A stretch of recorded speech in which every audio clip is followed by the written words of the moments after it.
All right. Everything's set up. Everything's ready to go. Hello, hello. Hi, hello. It is me, Cordell, selling Carl and Carl-related accessories. Boy, me and Jay had a time last night. We had a time last night. So, let me recap this because I know people are asking. I've seen the questions, I've seen the comments, I've seen people already prognosticating shit that doesn't matter. I will tell you myself. In the middle of the chat room, when we were going over the Saber Spark allegations content, former member and former host, Chaos Charza, chose to show up in the middle of the chat room. He then threw a shit fit on Twitter. This shit fit that was thrown on Twitter was a 100% illegitimate and nonsensical crash out. He would DM personal friend of me and him to then try to complain to them about me ignoring, blocking, deleting, and then resetting the on-screen chat room. I'm going to put it on screen for you all now. We're going to get this out and do this first. Because, as I've always said, the first time somebody does this, the exact reaction you're going to get from me is zero mercy. So, I'm following through on exactly the kind of standards I've set and said that I would do. The other reason why is because at this point, Charza is just lying to people. And it annoys me. And when dealing with people that are just going to lie, as I've said before, I'm just going to air the bitch out myself.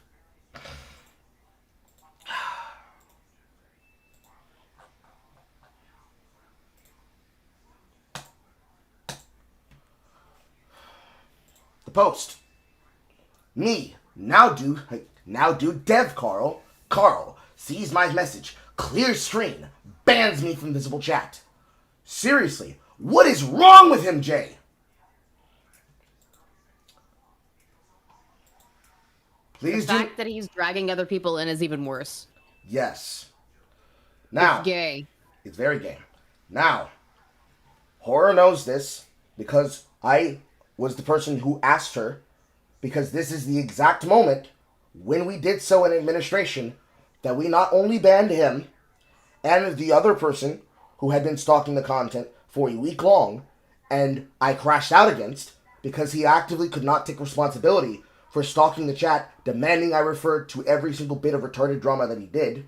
But this is also the exact moment where I banned the internal members of Cabal and Cabal Outreach from my Discord and divested myself from Cabal.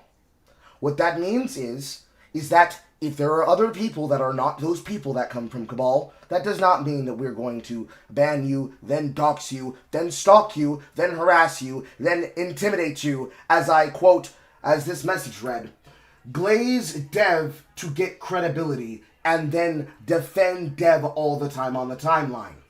Because any person who knows what I've been talking about on the timeline knows exactly what my statement was, because it was the exact same statement I said about myself from my Once Human review, which is if you're going to hate me honestly. If you're going to hate Devin honestly. If you're going to hate Sargon, hate Carl Benjamin honestly. If you're going to hate people, be honest about it. Don't use somebody else's opinion about it, and do not repeat lies from someone. Then when I confront you about said lies, then say, no, that's not the reason. I heard the real reason from so-and-so. Because I don't have to lie to you. I don't need to lie to you. There's no benefit to me lying. There is more benefit, if we're talking general benefit, of money, optics, views, and likability, if I just dumpster on you completely. But I would do that anyways, because that's in my character. I've always said that, blatantly, to people. But this is a situation that the person in question and the people standing behind them have decided to go out of their way to do so they can create a narrative. And I'm just going to kill that narrative in its crib right now. This was the one-to-one reaction. The reason why was because, as I then explain here, I will read verbatim. Watching and discovering in real time that you would harass the Alabastard, aka Wheezy, somebody that he and I have interviewed during the first season of the Fried Chicanery podcast, when we had her on as a guest, because you want to hate on Devin and wanted to join Cabal Outreach to impress Uzulu, and then use my friendship connection and my trust with you to keep dragging in our mutual friends that at no time, unlike with people talking about Dev and his relationship with Aiden Paladin, or anyone else inside her sphere of influence, or anyone in the general crossover spheres of influence between all of us as content creators in the greater sphere of YouTube, which more or less were there last night in that chat room with me and Jay. More on that later. I never gave people ultimatums. I never told them to disassociate from me if they wouldn't be on my side. Never spoke on it, because I never did any of this. Because the same thing that I said to Jay Funky privately, I said explicitly, I have been hands off because I've been observing. I'm not them. It's not my life. It's not my decision. I can just simply put my head in my hands and shake my head.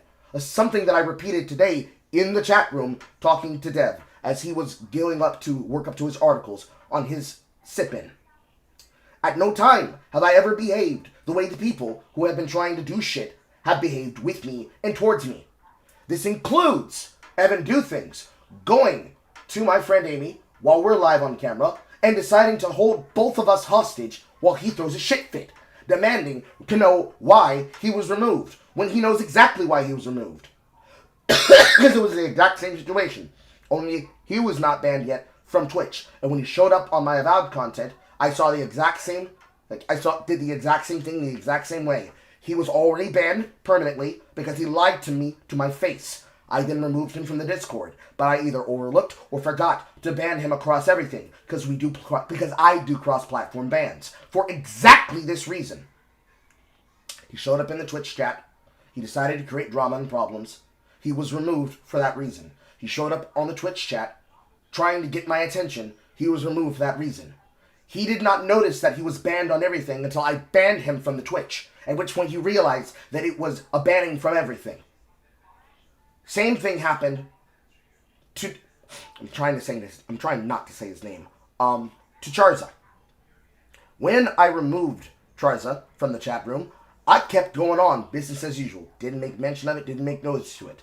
The exact 5 seconds after I banned him, he's calling up Jay, demanding to know what my problem is.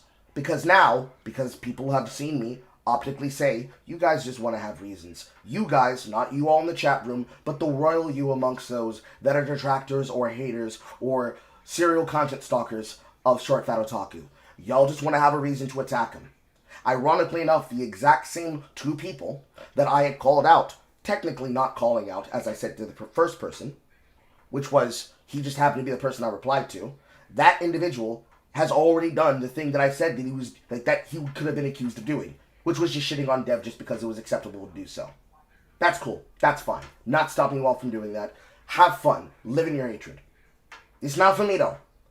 But everyone else, coming up with reasons to attack him. Don't like it. Hate it. And this is the exact behavior happening here. Now it's being targeted to me. I, at no time, like the fact that you would harass people that we personally know because I refuse to let you drag our mutual friends and myself into your hate spiral about Devin or me and his work with me or my work with other people, no matter for what reason.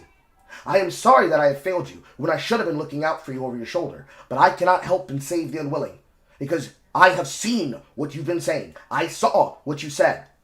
People who I've talked to at the time, I showed that particular chat room from inside of Cabal before I left, willingly.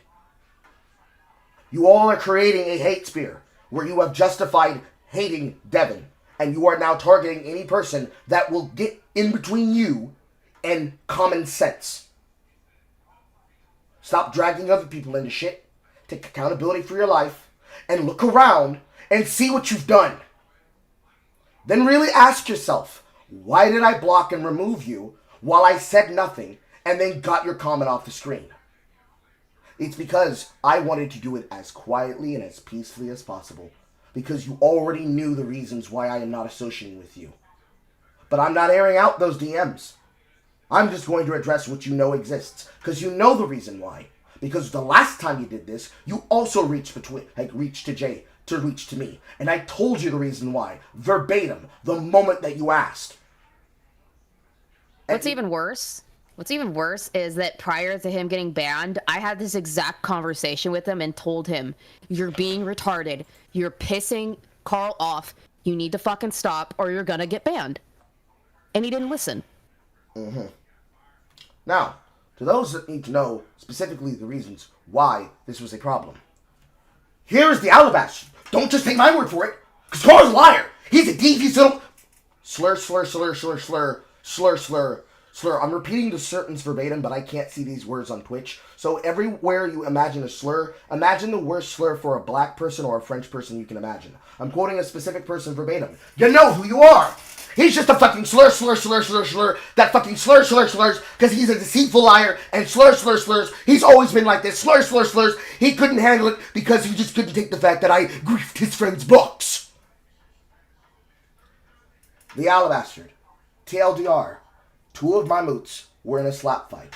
My Madnoy, who is somebody that she takes care of as her charge and caregiver, was battling oral cancer.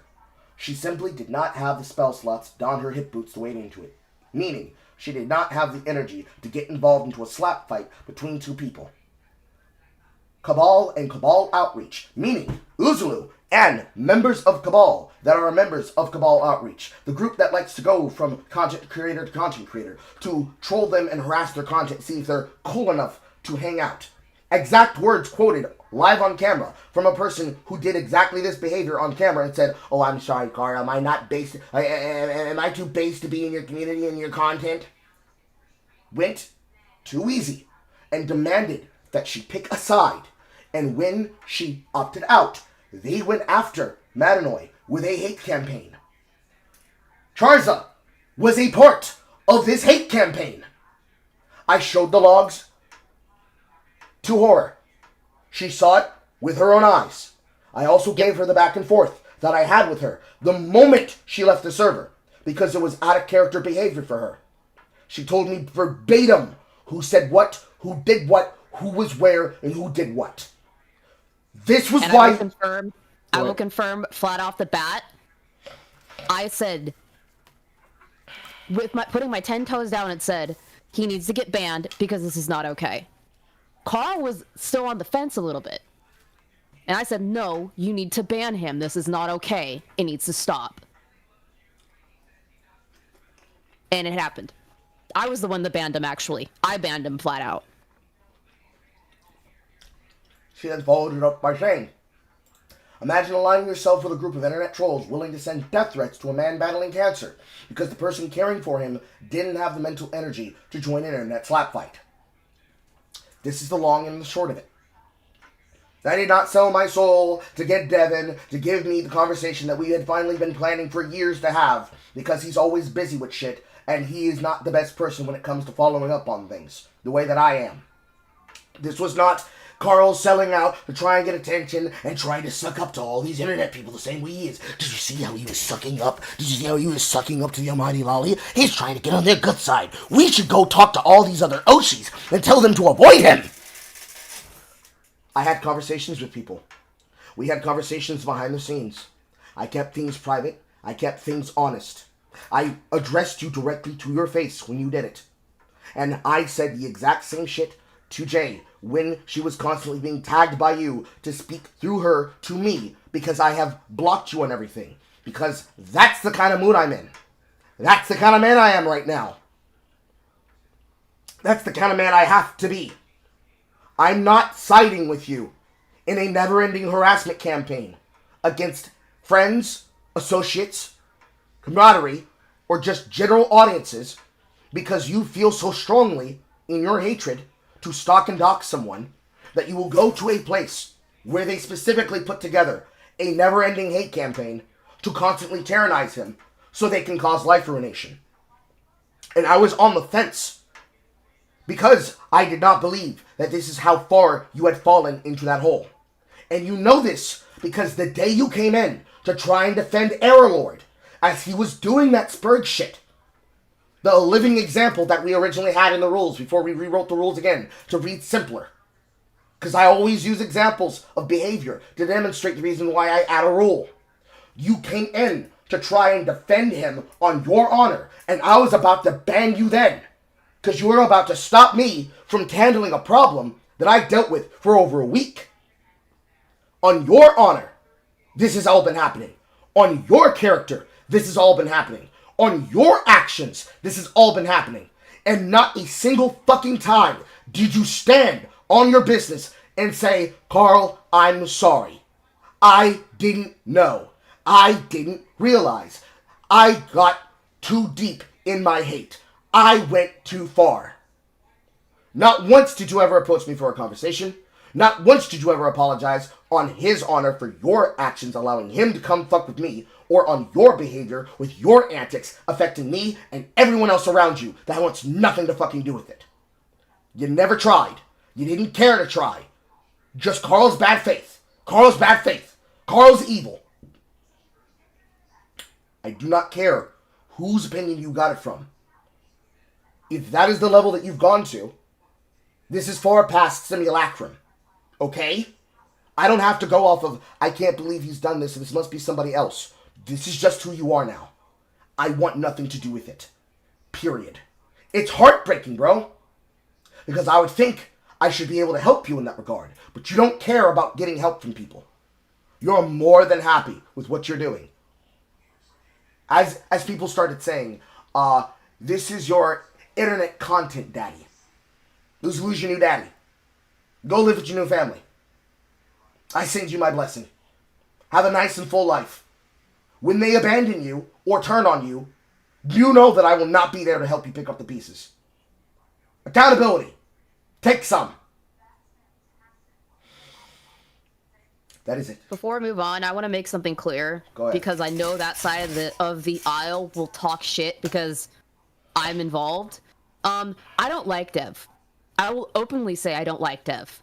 I've told Carl privately I don't like Dev. I think he's just as much as a retard as you guys are.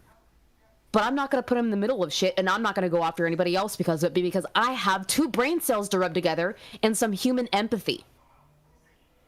You probably could use some. Mm-hmm. Never inside of my time in making content have I ever tried to Philistine or attempted to gatekeep people from both my audience or from my involvement just because it'd be really funny if we did that. Never have I done that in my work.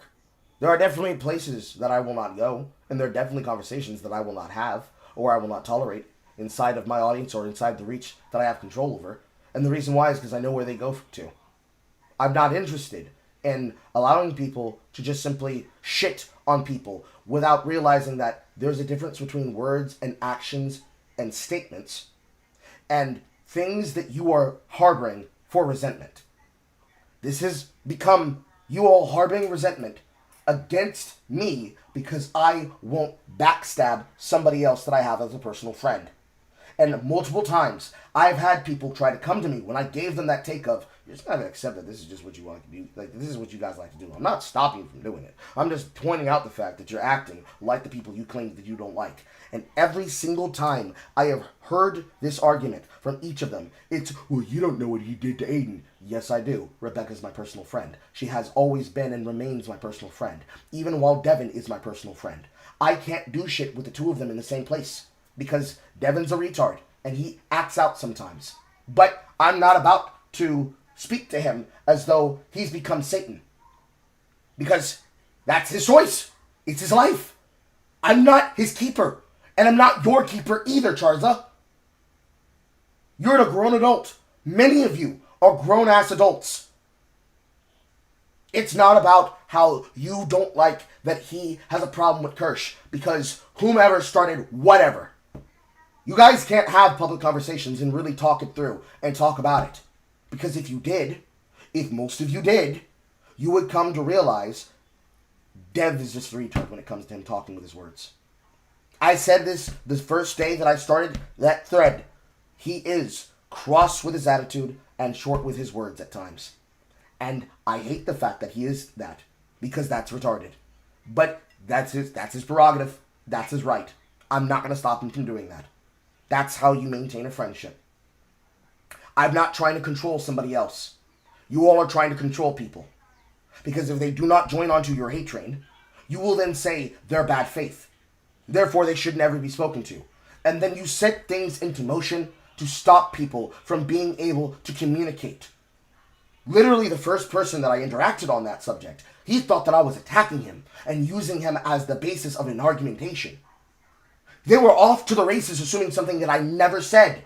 And I said it in the first 2 minutes of the video that I posted as the breakdown of the further written reply in paragraph form. I had to go up to the point of recording a 14-minute reply, breaking down the fact that even in my own audience, there are people wishing death, not calling him stupid, not saying he's dumb and his takes are bad, actively calling for his death in my own audience. And I called out the fact that it's just that it's happening. There are plenty of people who their opinions are just as simple as, I don't like him. And therefore, well, it's the Batman Gambit. I don't have to attack you, but I also don't have to save you. That's cool too. Because that's the position I told Dev, verbatim on camera. The same day I then also told him, hey Dev, stop introducing me to random people when I'm in a chat room that have never met me before by talking about my past as an escort. Please stop making that the first thing you tell them about me. And he apologized then. At no point have I been glazing or protecting or defending Dev from the greater wide internet. I've been pointing out that each and every single one of you, and I don't use this word very often, so I'm going to turn the Twitch output off real fucking quick. 1, 2, 3, 4, 5, 6, 7, 8, 9, disconnected. All of you are acting like goddamn retarded faggots, and you won't shut up when someone tells you you need to do more work and more research. Period. There's no debating this. Turn around and look at the wave of destruction you keep leaving in your wakes. You will actively try to burn somebody with someone they have never met before because you are that determined to make sure that Dev's life is ruined. And you're playing into the hands of a man who doesn't care what damage you do because he just wants to be able to sit there at the end of it all and say, yes, Cabal does indeed prevail. He's waving you all around like a cursed scepter of power. Bzzz, trying to burn as many bridges and kill off as many connections and cloister him away from as many people as possible. And you are letting it happen because it's just fun. It doesn't matter. It's just Devin's opinion. Because it's an acceptable target that you've been told is acceptable to attack. The same way that Benton was attacking the Oshis. The same way that Alyssa Mercante is now, after being done with, I guess, attacking Jeff Tarzia because he's not getting enough traction, has now tried to move on to Zachary to attack Hasman Gold.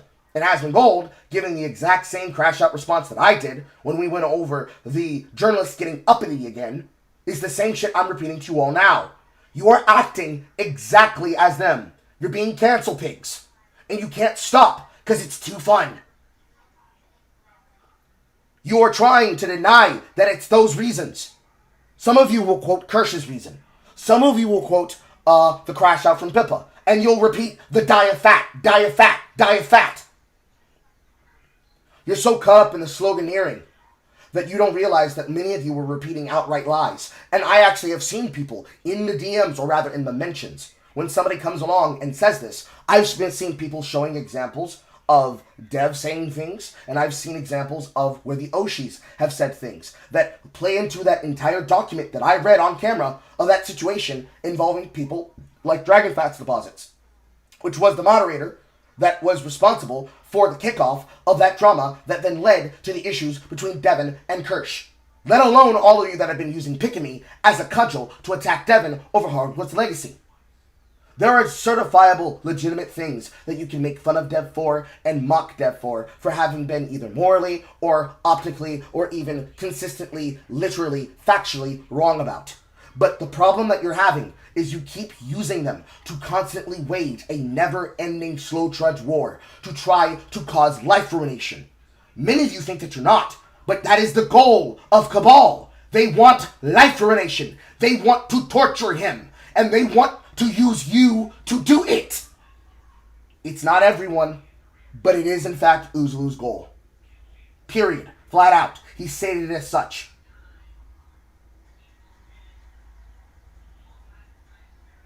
One, please try to think harder about the things you try to put your name onto and the things you put your energy into. Because if we're going to keep throwing around the word grifter, some of you have to realize that you are behaving like, and exactly are, grifters, or are hoping to get more attention for those people that are grifters, that are using you the same way that John Delaroz would use some people, the way that he tried to use Master of the TDS to build up his fanship and use his name and his credit and his friendship to the exact moment that he no longer needed him and disposed of him. 2, stop bringing me your personal problems and telling me, well, you don't understand the reason why, and then telling me my own friend's argument about why it's okay for you to harass them on behalf of them. We don't need you to fight our battles. Aiden does not need you to fight her battles. She appreciates it. And at no point in time am I saying, because I said this, that I'm saying, Carl said that your opinion doesn't matter. Your feelings doesn't matter. That's not what I said either. Come in my chat room and say that, and I will ban you permanently exactly as him. So we don't have to have the problem anymore. You don't have to worry about looking at my content. You don't have to worry about looking at my opinion. Because I am not going to go back and forth with people who do not have the details and the information that I do. And it's not my job to have to explain it all to you and be Carl explains it all, so that you can be able to be okay with harassing someone. That's also not your job. 3, if you're going to have your hatred of him or any mutual or any other person that I know, or even of me, you can have your opinion. Do not use it to bash someone over the head. Then come to me with the mallet in your hand saying, why? I thought this was America. I'm not for it. I'm the right one today. I can't remember. Mine 3, 4, or 5. 4 and or 5. Stop trying to go through our friends and our mutual connections to whisper in their ear about me. If you have a problem, if you really want to talk it out, go to them and say to them, please ask Carl to unblock me. I want to talk live on camera. And we can have it out on public camera. You bring your information, and I'm going to bring my information. When I drop the metaphorical dossier on my desk, and you realize how long I've been paying attention to these antics many of you, and especially you, have been doing, you're going to realize I know a lot more than you think I do. I just don't speak. Because it's not my place. It's not my life. It's not my time. It's not my friendships. It's not my mutuals. It's not my ex-lovers, etc., etc. 5 and or 6. I'm here to try to have fun and to enjoy my hobby. You and people that have been behaving like you have been making the internet and making content creation unfucking fun. That's why I postponed yesterday the versus chat that we're going to do later on next week. You have made this job, this career, this hobby unfun, because every time I go to try to think of things to do with the audience or to do with my mutuals, you are there fucking being a tyrant nuisance, being a never-ending cry bully. You're justified in doing anything you want. Anything you do is completely fine and ethical because he's a monster. And therefore, anyone that tries to stop you should be prevented from doing work. So you'll send people to try and stop my work. You'll send people to try and destroy my relationships and connections with people. It was already bad enough when the leftists were doing it because I was right there next to Jay making fun of FD Signifier the first time that he ever uttered the word Jalangbani to try to get her into the left wing. And she and I, collectively told him, nigga, go fuck yourself. Now you guys are doing this amongst our mutuals and making their communities a fucking hellscape to be inside of because you won't shut the fuck up about your hatred of him and others that stop you from hating him or getting on top of him with other issues. Pause. It's over. It's done. Stop. Now. Please. Thank you. Turning back on the link to Twitch now. All right. It's time to move on. Some show proper. I'm gonna roll a dice. Saffronette was here first, but I'm gonna roll a dice. Where's my 3d4? That's a 3. That's a 4. There we go. Welcome, Saffronette.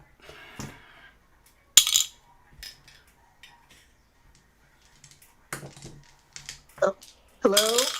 Hi, Seth. Hello. I'm sorry it's a little loud. I'm in the kitchen. This is your regular volume. What can I do for you? Yeah, I did hear all that. And I'm just like, ugh. Maybe it's a good idea. I'm not too knowledgeable about many of these people. Well, considering the thing that you, I, and also Zerst know, you know, and you were there in the room when this happened amongst me and what is his personal friends. So-called. You saw exactly the type of energy that I was talking about amongst those people. And you saw the DM that that woman sent in the middle of that entire diatribe trial that they tried to put me on for 2 nights about whether or not I should be the right kind of person. And you remember verbatim that I called him out to his face and I said to him, you need to tell me the truth because you're lying to me and I know that you are. And the only moment that he told the truth was when they were right there at the cusp of getting everything that they wanted, which was to try to stop me from being friends with Bass FCZ. You were there when that happened. And yes, that group of people are there inside the people that I'm talking about, doing this gay ops bullshit. Can I suggest that we move on from this topic, even though people may want to comment on it? If we just sit on this, that's all we're going to be talking about all day. No, I know. I understand. I apologize. Okay. You're fine. I just know Carl will circle. I'm trying to get him to chill so we can have a cool conversations instead of deep breaths.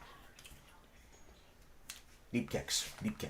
I did see like stream ideas, like can I put things in there, or is it like stuff that has to be in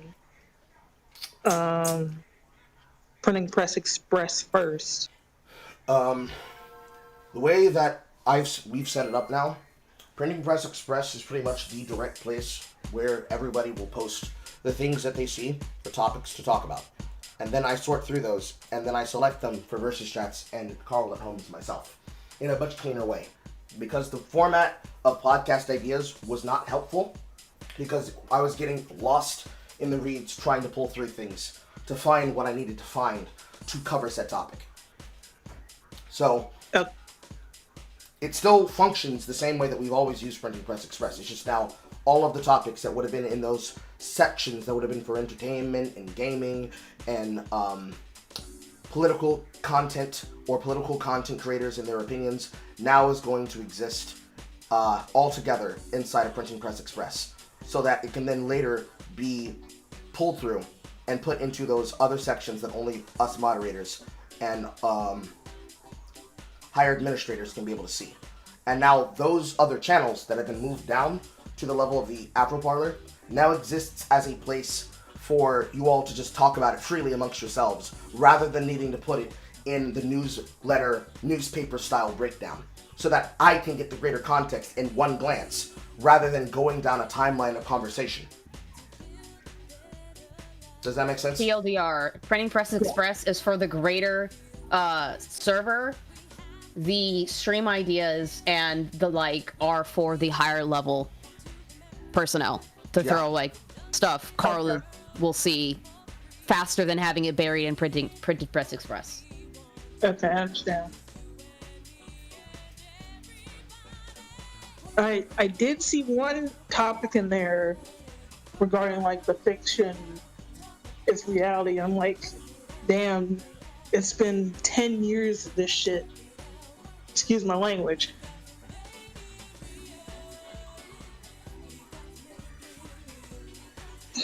Like, people still just like quoting that stuff verbatim and not really realizing that like predators have co-opted their whole thing.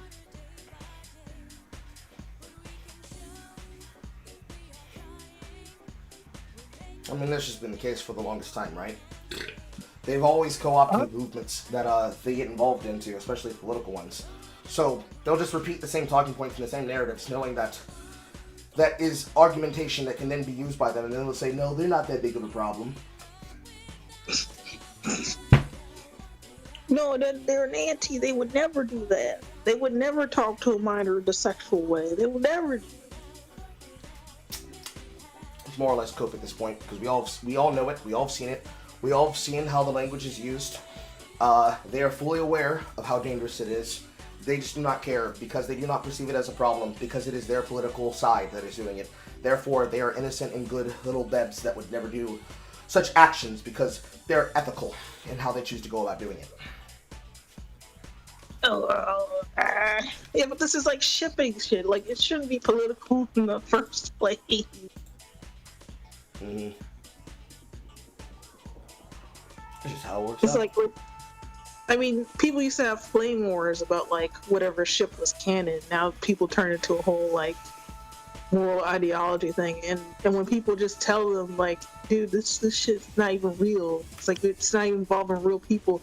They're like, no, this affects a reality now. In most of those cases, they always know that fiction affects reality. It's just a talking point that they use, because it is the point of most revolutionary goals. The goal is not to prevent an action or to prevent harm. It is to open up the opportunity of revolution. This is actually something that's happening right now in the wake of Technicals and his new content inside the Melee scene, where they're realizing that all of the people that have been stuck in limbo in bans because of tournament organizers choosing to antagonize people, we're using it as a way to keep open the door for them to constantly agitate for social change. It's the exact same mechanism. I mean, the way I saw it is more like people trying to atone for their pro-ship past. Like, I used to ship these things, but now I know better. I used to ship Ed and Alphonse together, but somebody told me it was disgusting, and now I'm ashamed. I mean, as far as I see it, I could care less about the shipping stuff. But since the shipping stuff has now become an avenue of egg cracking and grooming, it has become more dangerous than it was before in the past. Yeah. I mean, I always thought it was dangerous back then because it's just like people just, like everyone on Tumblr specifically, just lying to people saying that it's like you could get arrested. You could get like arrested for writing stuff like this. You put on a registry, and I'm like, stop lying to these fucking teenagers. I'm like, what's wrong with you?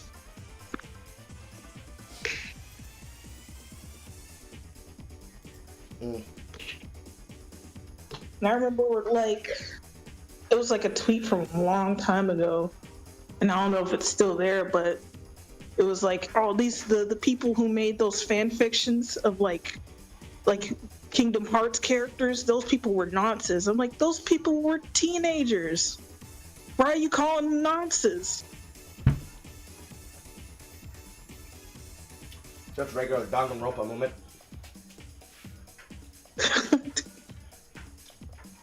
The people who cannot handle the content in question, questioning the content and the appeal that it has towards people who are in the age demographic of the proper appeal of the content. It is the brain rot that I don't like most of all.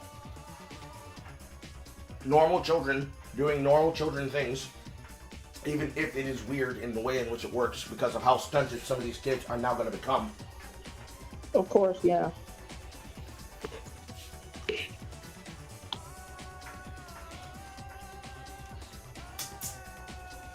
I mean, there's also the issue of like why are you letting like teenagers talk about like adult like situations that they have no experiences? Why are you inviting them into these spaces when we tell you, hey, that's not okay?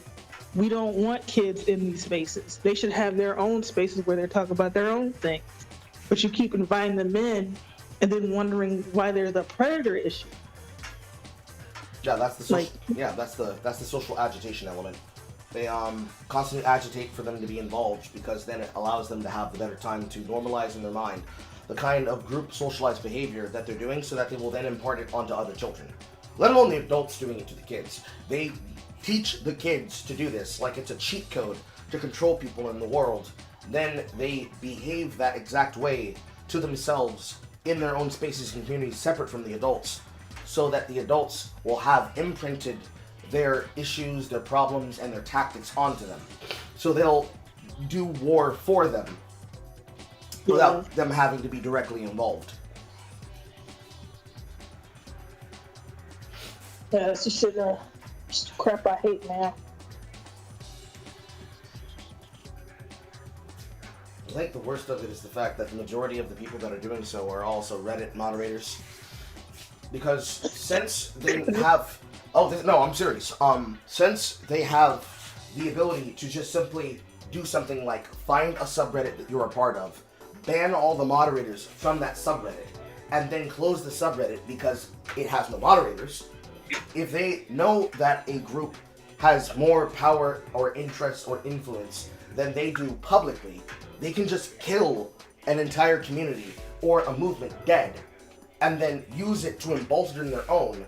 And because they have all the information, they can control the narrative from a distance by utilizing that administrative power and saying, well, you don't know anything at all. It's not made public knowledge.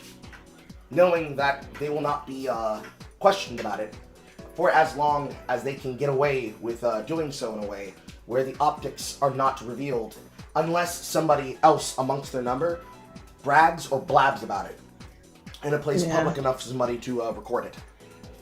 Yeah, sounds about right. Well, I mean, I'm not a Reddit user. I've mostly had to encounter the like the Tumblr, during that whole Tumblr era before the purge. Yeah. And dealing with basically if you've heard of like Udiosphere and like Glitch Puppet, they had a fair amount of supporters on there, but a lot of them were also keeping a dirty secret that they were, either drawing things that were very questionable, but at the same time they would be like, oh, those fucking dude bros, they make porn of My Little Pony characters. They were showing it to kids. Meanwhile, they're doing the same thing, but actually worse. Mm-hmm. It's that good old fucking in-group bullshit. Fortunately, it is possible to avoid being a Redditor as long as your interaction on Reddit is simply just posting about the things that you actually like and not behaving in the in-group social ostracization. If you do that, you're more or less fine. It won't be a problem. If you go a step further and you get really deeply entrenched into the movements in a deeper way that would not be common for a person that is not a part of what would be comparative to a cult, then you're pretty fucked. Well, if I do look at Reddit, I'm just like a passive reader on there. I don't have an account. Mm-hmm. I mean, it's the greatest insult because even the Redditors are self-aware of the fact that they are in fact unpopular. So they will instead make fun of people for having Reddit-type opinions to try to get over with the normies.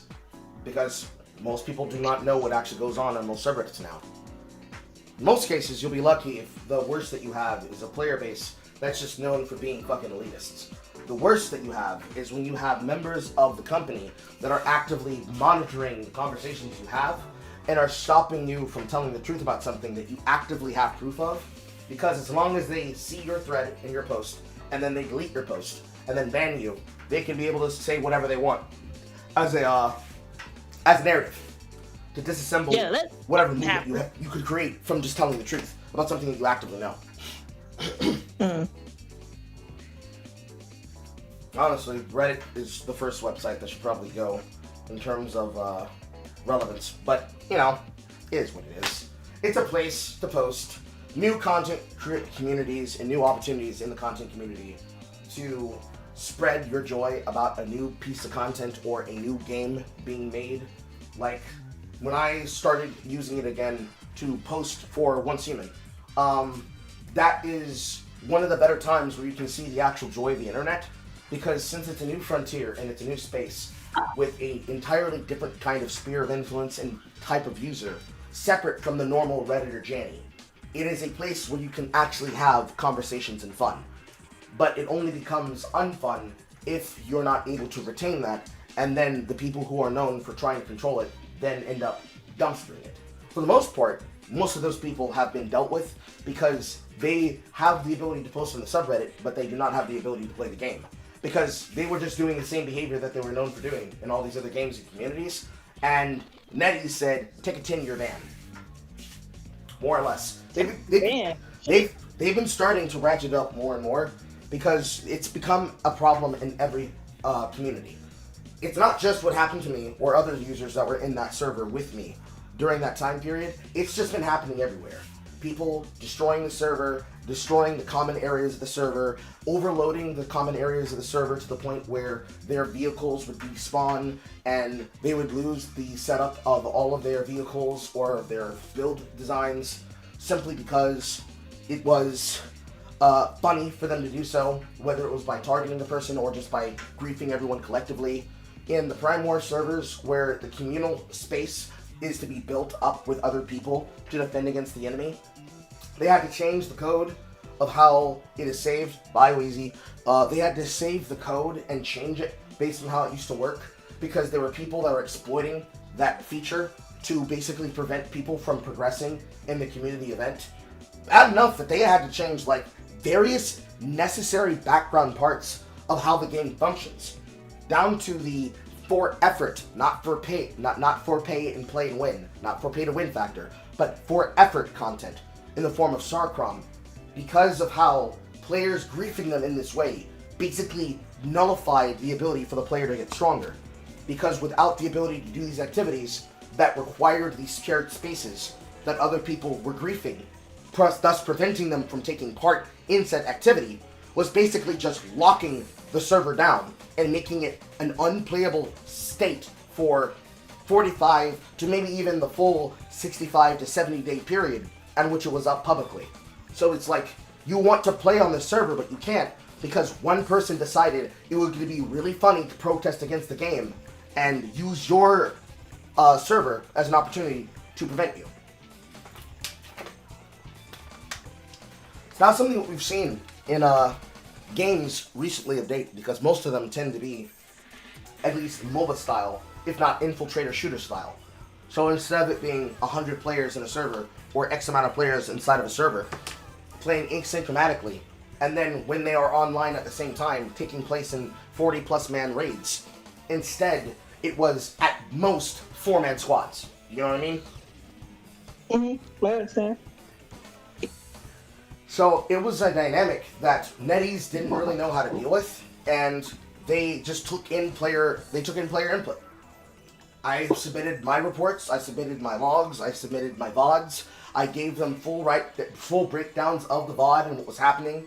I collaborated with other people that had similar experiences from the other servers. We handed it all to their mod team, and eventually they came up with their solution, which was to implement the asterisk system, implement the Stellar Stairway, which then made it easier and also better to obtain this currency. And then they just started banning swaths of players. Just banning swaths of players. Because it was so common that they would do this behavior in the game and then brag saying, oh, they're never going to punish me. They're never going to punish me. And the moment that they started punishing them outright, they started popping off like flies. And now they either left entirely or they sit on the subreddit bitching and whining and bragging about what they used to be able to do, but not a single one of them can log into the game actively. For at least 10 years. Wow. It's going to be a long 10 years. One of the better examples where lol cow milking behavior actually turned them into lol cows proper. Damn.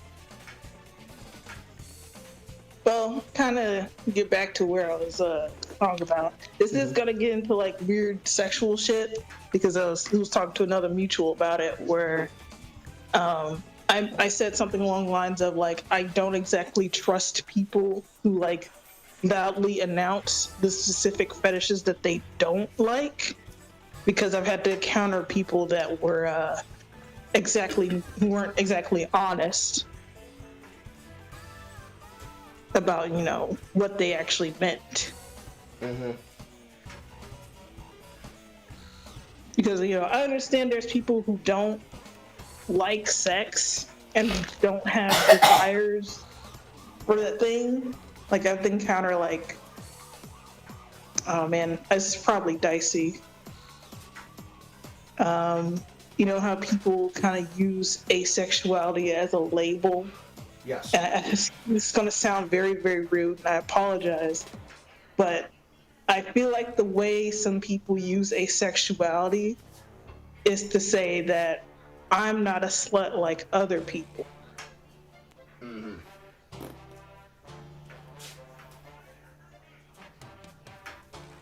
Yeah, I can agree with that. I've met several people who have done that, with demisexual, pansexual, or questioning, or queer in general. Mm-hmm. And like when people would tell me like, oh, I don't have like the sexual attraction to like people or things, I'm like, okay. But then later on down the line, I would have like kind of horrible realization where they would say something or find something, you know, kind of messed up. You know, and I felt betrayed because, you know, you can't go around being all like, oh, people who are into this, they're fucking rapists, fucking sickos. And like, okay, but you just said that you're into that. Your blog tells another story, Mike. Your tweets tell another story. Yeah. You know, like with the Colin guy. Yeah, because it feels like projection when they do it. That it is shaming and projection because, they're not freaks like I'm freaks. They're really debaucherous. Me, I'm sensitive, polite, demure.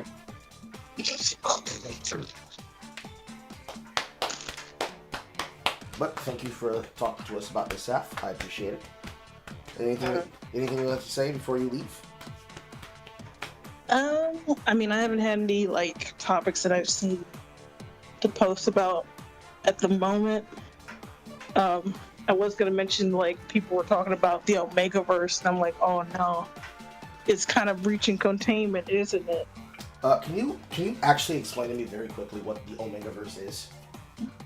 I thought you know.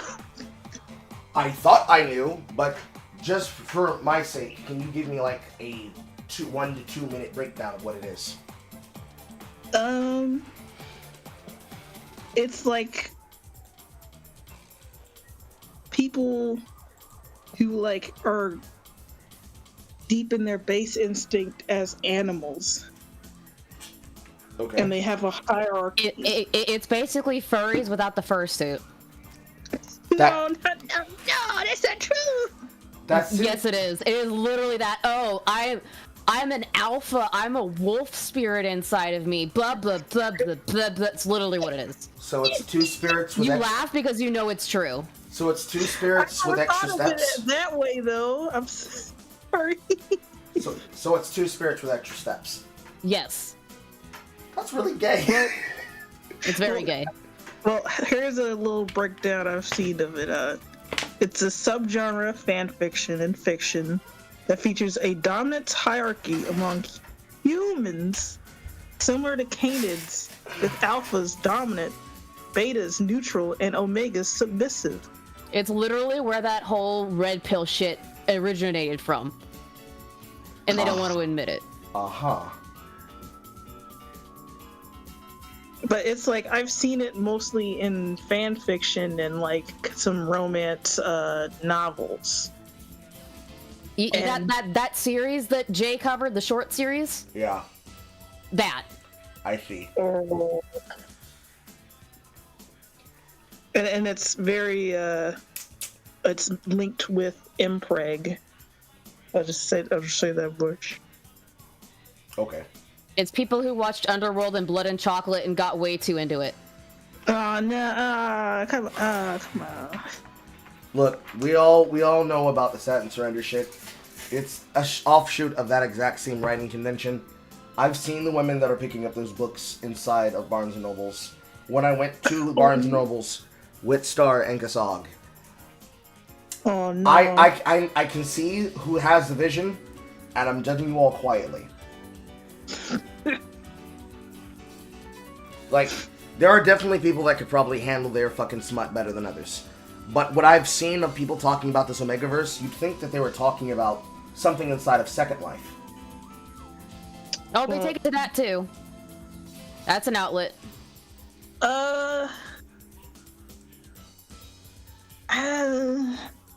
They do. I've seen them. I've seen them directly. Oh man. Gooning publicly. Why are people so weird? I don't know me. I've seen a lot of it. Mm-hmm. I just don't like, talk about it. Like it's like men also having like female kind of reproductive cycles, and I'm like, okay. I mean, that's what tugs your nug. Understandable. Like, I can understand wanting to indulge in a type of kink that allows you to be submissive if you're a dominant type of personality, or dominant if you're a submissive type of personality, but normal people would call that being a switch. The moment that you're telling me that you're a submissive man that's extremely breedable, and you're looking for a dominant female to breed you, if you were not a femboy, or a female to male, why not just find somebody that you can goon off with collectively and use normal words? Normal words. They're freaks. They're freaks, Carl. No, Most people who end up in that area are freaks. It's like the Love of Deep Space situation. They're not gooners. It's not weird. Yeah, they totally are. It 100% is. 100%. 1,000%. Anyways, thank you for the information, Seth, and the conversation. I appreciate it. Yeah, you're welcome. Goodbye. Next up, Alex. My brain hurts just thinking about that again. My brain's not thinking about it at all. I got pineapple juice, baby! I'm not even gonna comment on that. I have 2 jars of pineapple juice. I opened one last night. And I'm not commenting on why you would have that. I like fruit. Uh-huh. I have fruit, and I was basting the pineapple juice to marinate for chicken gizzards. Uh-huh. Is a man not allowed to cook with Cajun dirt? Uh-huh. Sure. You sure Star didn't ask you to eat copious amounts of it for some reason? I mean, I like the I can get it at Members Mark from the Sam's Club. Carl, don't play dumb with me. You know what I'm getting at. I know what you're getting at, but it's not that. Like, the jar size that I'm going to make kimchi from, I needed to have big glass containers for layering and marinating and fermenting. And these jars are exactly the size that I would need. And they just all also happen to have pears in juice and then pineapple spears in coconut water. And I figured, I can use this before I make use of these containers. Completely normal things. Uh-huh. What do you take me? No, I'm not even gonna finish that sentence. I know exactly what you take me for. You're a whore, and we both know it. It is completely not out of the realm of possibility, or off base for me to think that. I can't answer those questions. You're gonna have to talk to my woman. I don't need to. Hello, Alex. How are you doing? I'm good. I'm just sitting here, just lurking. Okay. How may I help you today, sir? I'm just I came in just listening for a bit, but Jesus, these conversations, I never really thought that far ahead into some of them. Sometimes I just sit here and I just take in information, bro. Yeah, because I don't know half some of this drama that I look at him like, why are we doing this? Why do we have these dumbass fucking arguments about shit? Because internet gay and people have no life. Yeah. They become bored. So having arguments about insular in-group jokes and or comments that can be described as not important becomes the thing they entertain themselves with until they can get to next drama, then get excited for the content of next drama. To say that they use the internet as a opportunity to entertain themselves with runaway garbage is not inaccurate. But instead of doing it in the way that, say, somebody like Horror might, when she looks at content feeders that provide material of their own volition, there are some people that go clan for clan. And like clanners in old player killer servers and games that no longer function or only run as a private server being hosted by a group of people, keeping that content alive so that somebody can experience or at least witness what that kind of culture used to be like in those days. They do it with actual physical events surrounding and involving people. And sometimes the natural bleed over that happens from that is that it then becomes a question of, well, my drama is better than your drama, is more entertaining and funnier than your drama, and then you get lost in the reeds. And just hearing about it, by proxy and have it explained to you, you realize how autistic and or stupid it really is. But for them, that is in fact culture. I feel like they're just trying to force a story they can tell their friends Yes. later. That's what it Yes. sounds like to me. Yes. Yes.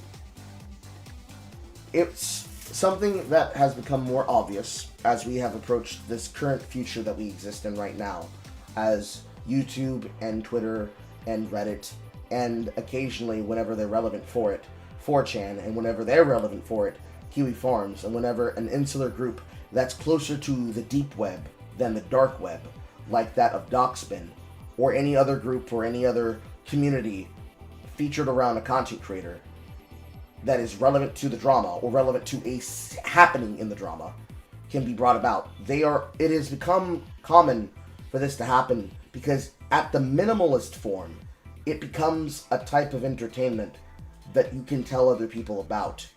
And thus, you can say, I was here. Kind of like when people hear about a theme park closing, they go to the theme park so that they can enjoy the camaraderie before the physical place is gone. But it's a never-ending grand opening, grand closing. Every time when one drama starts, it's a grand opening. Every time that drama is about to come to an end, it's like keeping a hype train going. So, where it would have just been the comment and the content today, and it would have been bullshit and gone to tomorrow. Instead, it keeps proliferating itself, like spreading a new spread of a virus. But it's the social contagion. For some of it, it was relevant to keep aware of it, because that's where, like, almost all of your involvement in entertainment concerning the topic could go to or came from. But the general problem, as it currently exists in the general sphere of the drama of the internet, is that, I forgot to start the timer, that started in the general problems of the internet, is that for some people, it's not just about the fun that comes from having it, right? So like last night, Jay and I, we roasted a new video from the Birdman, where for the longest time he's been trying to make a series called Exposing the Grift, talking about people that he considers are supposedly drama farmers and lolcows that need to be monetized and made fun of and attacked and harassed because he considers them to be bad faith. But in doing so, in creating this space and this event for it to happen, multiple people from multiple sides of the internet, people from Friday Night Tights, members like Quarter Black Garrett, people from the Sitch and Adam show, Adam friended himself, members that are friends of others like that of Friday Night Tights, were there in that chat room alongside all the regular people, amongst my audience here and Jay's audience, which we have crossover with. And in that event, they all got to witness the thing that I'm describing here, happening in front of them as a interaction and as a performance. But it's not just we're having opinions and we're talking. It's that this is an actual material serious criticism, because the Birdman was willing to go to the point of calling not just the Critical Drinker, but Critical Drinker, Nerd Erotic, Eric D. July, multiple content creators, both white, black, Asian, Hispanic, any type of group, as racists and grifters and bigots, because they're fake fans. But doing so in a obtuse way that would not be uncommon from somebody from Dark Viper AU. And doing so pedantically in the style that technically has built his channel, but where if he had done this when he was starting out in his work, we would have ignored it as, you know, content drama slot. But he wanted to present it as though it was a perfect hit piece takedown of Critical Drinker and Nerdrotic and others like them, because that's what people do now. So, in us creating the anti-version of that content, both to break down and show that what he's saying is hot garbage, but also poke the holes in his argument, and not leave it up to the audience to just believe us for what we're saying, but provide examples of why we think this, or how this is unfair to do. We create that content that now becomes that talking point. So, earlier in the week, it was Cameron, 305, getting called out by FPS Diesel and his moderators inside of the op block, because Cameron's trying to hide his involvement with Yandere Dev so that he can have a successful YouTube career. It is not unfair for us to say that. That was clearly the goal, that was clearly the operant point, and that was clearly the modus operandi behind his behavior and what he said to him. And it has been his behavior since.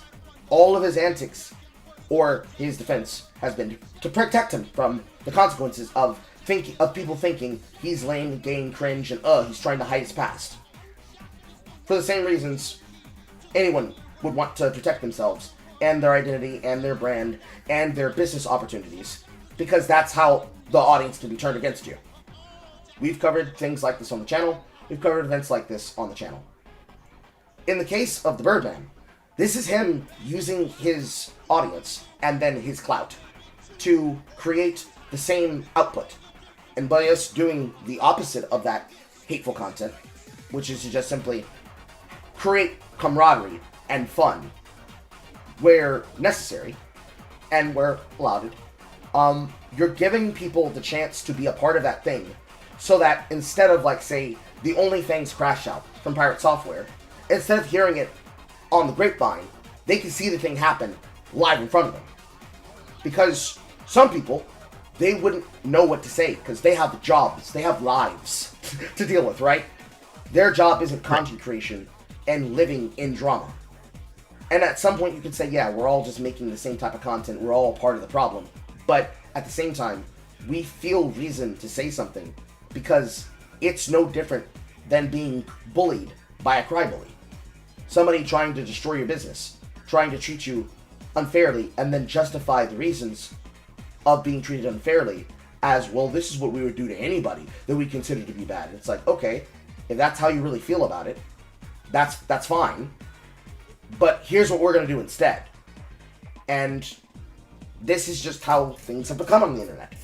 People opening up problems with other people and then litigating those problems with other people in a way where when you address them about these things that they've decided to do and have decided to take out against you and others, has become more than just, well, it's drama.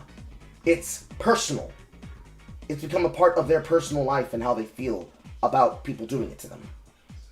And for some of those people, they would rather throw caution to the wind and be like, damn, okay, right, all right, fuck it. Let's get serious about this. And then some people would rather be more jovial, like Jay and myself. However it happens, this is just what the internet does. We're so interconnected that, like I said earlier this week on that content that I said I wanted to do about Caitlin Sigurusa, Amaranth, and her husband, this is just what people do. It's not going to create problems and be malicious should I want to watch content and really break down this topic. But in the interest that if a person wants to know, hey Carl, why do you care? I can tell them the reason why I do. For me, it's as simple as I have witnessed this story evolve from where it really, really started back in the day where the lie began, where she was lying about her husband, to where it's evolved now, where she's now having 10-hour arguments on camera with this man that she tried to hide. And now she's gonna get a divorce. That's crazy stuff. It's interesting to watch. That doesn't mean it's okay, but it's fucked up. But it's what people do. I still don't get why people were freaking angry that she had a husband in the first place. Because she lied about it. Because she lied and about she it. tried to grift off of the whole girlfriend mechanic. Of, I don't have a boyfriend. If you pay enough, maybe I'll give you attention. Yeah. Right. That cheat code back in the day, I guess, for money and content. Wonderful. Fantastic. Yes. Great. That's wonderful. It's why a lot of people are untrusting of newer creators that have been unvetted by social proof between people that they trust.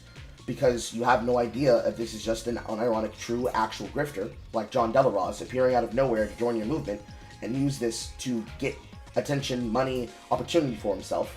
Or if, even though he could be using it to create benefit for himself, in the sense of, hey, I'm involved in this thing, I'm gonna try to talk about this thing for content, or whatever, like I could on something. Are they speaking from a position where it's not about just simply maximizing how much dollars they extract and how much value they extract from the situation and the audience and the people that are there, but instead, how committed are they to behaving the way that they've claimed that they've always been behaving? For this is where many people would rather take the opinion and the trust from their favorite content creator, or if they're a VTuber, their favorite Oshi. The Oshi will do the work for them, and all they have to do is just sit there with a bag of popcorn and be like, oh damn, that's crazy. Honk, honk, honk, honk. I can't believe that that guy would do such a thing. Oh my god, that's so wild. Honk, honk, honk, honk. Because it's both entertainment and it's education. Ergo, edutainment. And for some people, they do it for personal reasons. Like examples that I've already named, live on camera. And some people do it because it's something that they don't necessarily believe in themselves, but it is something that will get them attention if they talk about it. Grifters! Because it's wild in the content. Because wild in situation. What did you just say? Grifters. Grifters, yes. Because it's something that they can do wild in the content, because they can make a lot of money off of it. For a second there, I thought you were shouting out somebody who just showed up in the chat. No, I'm saying grifters. Mm-hmm. Because that's just how the nature of grifting is. Like, if a content creator talks about a thing that they're passionate about, that does not make them a grifter. That's something that they are talking about because they are fans of that thing and they are passionate about that thing. If they choose to get involved in something that does not directly involve them, but they're investigating it, there is a certain line that they have to go past before you can call them grifters. Just period. I, Ebony Williams. And this is like the problem the internet has now, because anyone getting money from something now means they're grifting. It's like I said last night when I was telling Jay this, both during the broadcast and then after the broadcast, because I looked back at how many people were there in that chat room and what we were doing. There was a period of time where the entirety of that chat log was just people making memes and jokes between my name and Jay's name, because of the fact that it was so obvious that the Birdman is doing it just to try and ride off the coattails of attacking bigger figures, because he's not making enough money making videos critical of CinemaSins. So he's just going where the wind takes him. And the next thing he can attack is to attack people that he considers to be not good enough fans. Whether it be for nerd reasons, or it be for legitimate interpersonal reasons where he was spurned, or he thinks that he doesn't deserve, or he doesn't think they deserve the audiences they have. There's a certain line that you have to cross when you do this kind of content, where a person can say that you are just grifting and you're lying for attention. The Birdman has clearly crossed that point. And content creators like Sigarusa have crossed that point at some point in their careers. When it comes to trying to get people's attention and money, that is definitely a case of grifting. When it's her dealing with the fact that that man she lied about being her husband is also the person who saved her from being robbed. And we covered that story, so we know that that robbery was real, or at the very least, the men that were involved, were they to be hired thugs, were arrested by the police for reasons, and the blood that they spilt was not fake blood, it was real blood. That is not what makes her a grifter. Being victimized by something doesn't make her a grifter. Jumping onto a trend doesn't make her a grifter, just makes her one of the many smart people that have taken benefit of something that they can use for money, which is what the Twitch thoughts do. That's what most internet content creators do. What would make them a grifter is the amount of care that they have is smaller than the amount of interest for the benefit to monetize it is. So, if a person talks about pirate software when he was getting trolled by the internet, or even still technically is, if they're getting involved because they want to understand the dynamics of the situation and how his attitude led to him having this problem, all the way up to the Dr. K interview, where Dr. K pretty much called out the use of frame control by Thor to try and play victim permanently, that doesn't make them a grifter. If they're only choosing to talk about it because they can see that there's an opportunity to make money off of him, and then they move on to the next thing, that can make them a grifter, but it also just makes them opportunists. That's another thing that you can call them. You could call them opportunists, and that'd be fine too, because that would be right. It would be definitely right to call them an opportunist, because at least then you're not saying that they're being disingenuous or dishonest. They're just taking joy in doing something that otherwise they would not get involved in. But the grifters, the really bad grifters, are people who have no stock. They have no community tie, they have no interest, they have no deeper desire to get involved. It's just business. It's like stock markets. They're buying stock into the problem or into the drama or into the community that's involved in the drama because they know they can make a lot of money off of it. And they pick it up and they put it down like a video game. And they move on to the next drama. And they move on to the next topic. Those are individuals that we are dealing with right now because some people are realizing that some of their favorite content creators have always been grifters. And now that they actually have to take principled stances, it's not just they give a take that then gets used as a meme that is the standard for what people think good behavior is. They are realizing that they are simply riding a never-ending coattail of situations and controversies. And when they give their opinion, people, they accept it because it passes the sniff test. A good example of a person like this is the Yap-In. He's been riding the fame from being harassed by Quantum TV for months, maybe now years, after that has happened with Elden Ring. Because he doesn't have to have a critical position. He can just simply say what many people on the internet agree with, because that's what it really comes down to. They agree with your opinion, therefore you're a good person. They disagree with your opinion, and you're challenging them on a person that they would otherwise want to attack. Therefore, you're an untrustworthy person. It's a never-ending game of Jenga, where instead of people plugging holes, they're taking away tiles. And eventually, when they take away enough tiles, your credibility in their eyes crumble. It's very stupid, very retarded. And it's very parasocial. Very, very parasocial. Because you don't even have to be involved in this for this to happen to you, or to happen to something that you care about. It just matters that the public opinion has been decided, and then until somebody relitigates the issue, in a way that it gets over that barometer line, where this is not just people grifting for attention or looking for attention to aggravate people. This is somebody making a serious case. Once it has gotten over that line, and it happens, that is when the public opinion can be swayed. So, when the development team behind No Man's Sky made the game better over time, it got to a point of where the barometer was set, where when the video of the Engoodening of No Man's Sky was made by the internet historian, people could not deny that this was something for people to get involved into. Or, when the Sony event that would then cut the popularity and the population of the servers for Helldivers 2 in half happened, Johan's choosing to become creative for his studio and then work really hard to make Helldivers 2 better, greater, and effectively reinvigorate the popularity and excitement people had at the time for it, got past the point where people could not say, this is just them trying to reach for relevancy to stay in attention. No, this is something that has gotten better and good. It works with situations, it works with brands and businesses, and it works like this with people. People are a little bit more fickly though. You have to really be paying attention.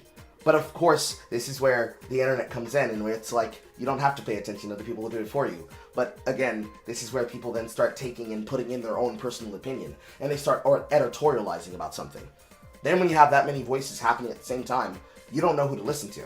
And unfortunately, there's no way to go to a de facto source to lay it out unless they're willing to behave in the fact of a journalist. But then of course, then comes the question, who's the person you should listen to and trust?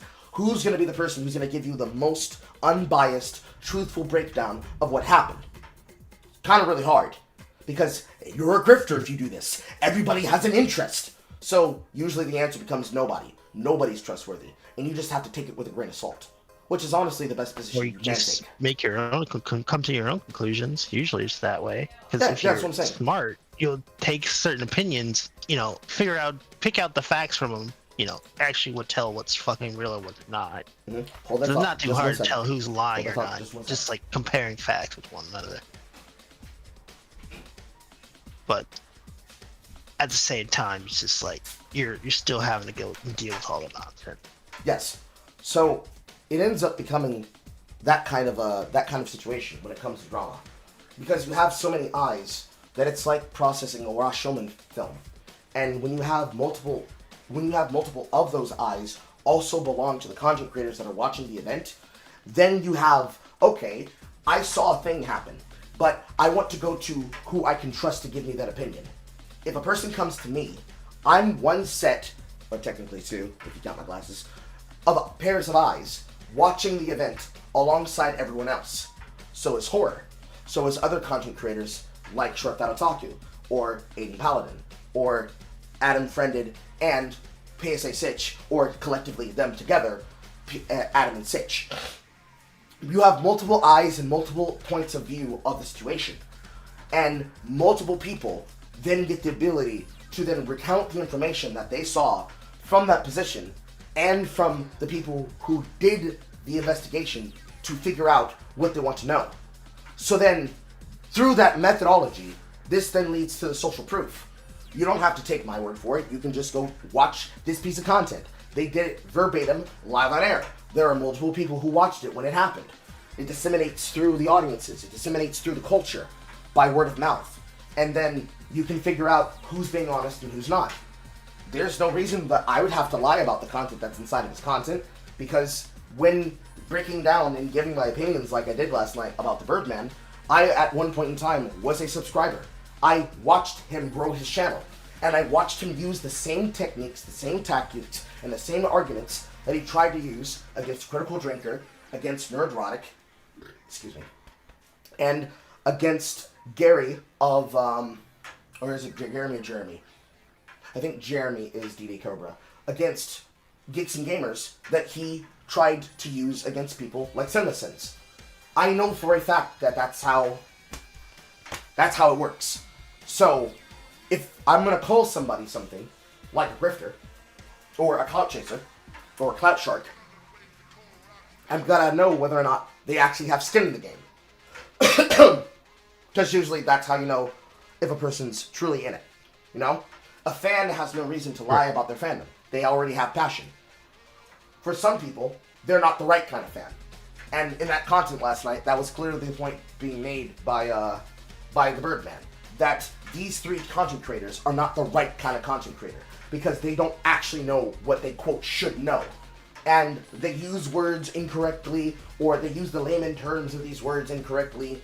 They are not tuned into this very specific key nerd thing in an argument. Bye, Hori.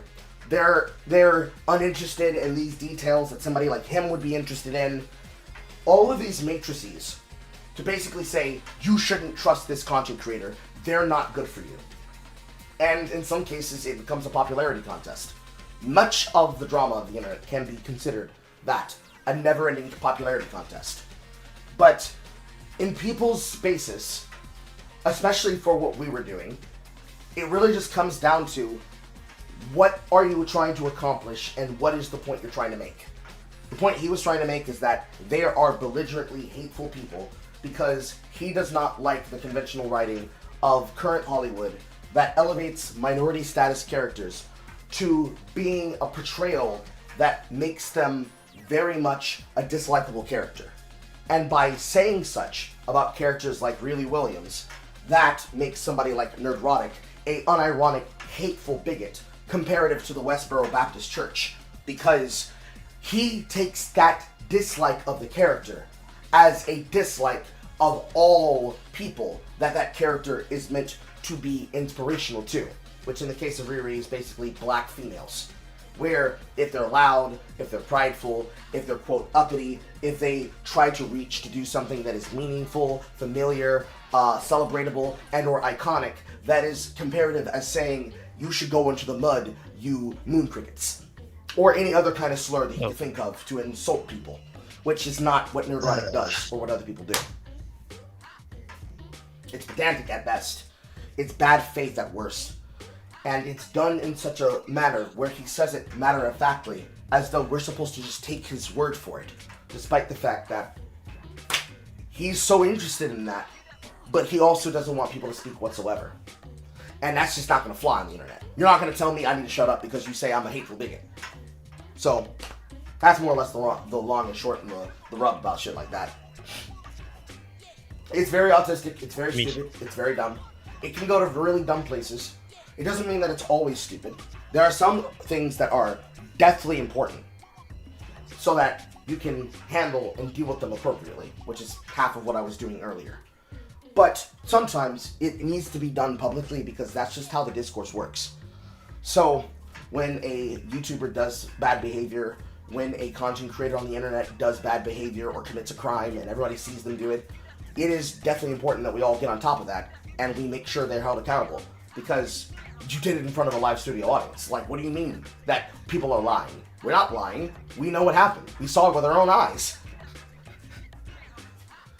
It's all stupid sometimes, but there's benefits to it. It's just the culture that we live in now, I guess.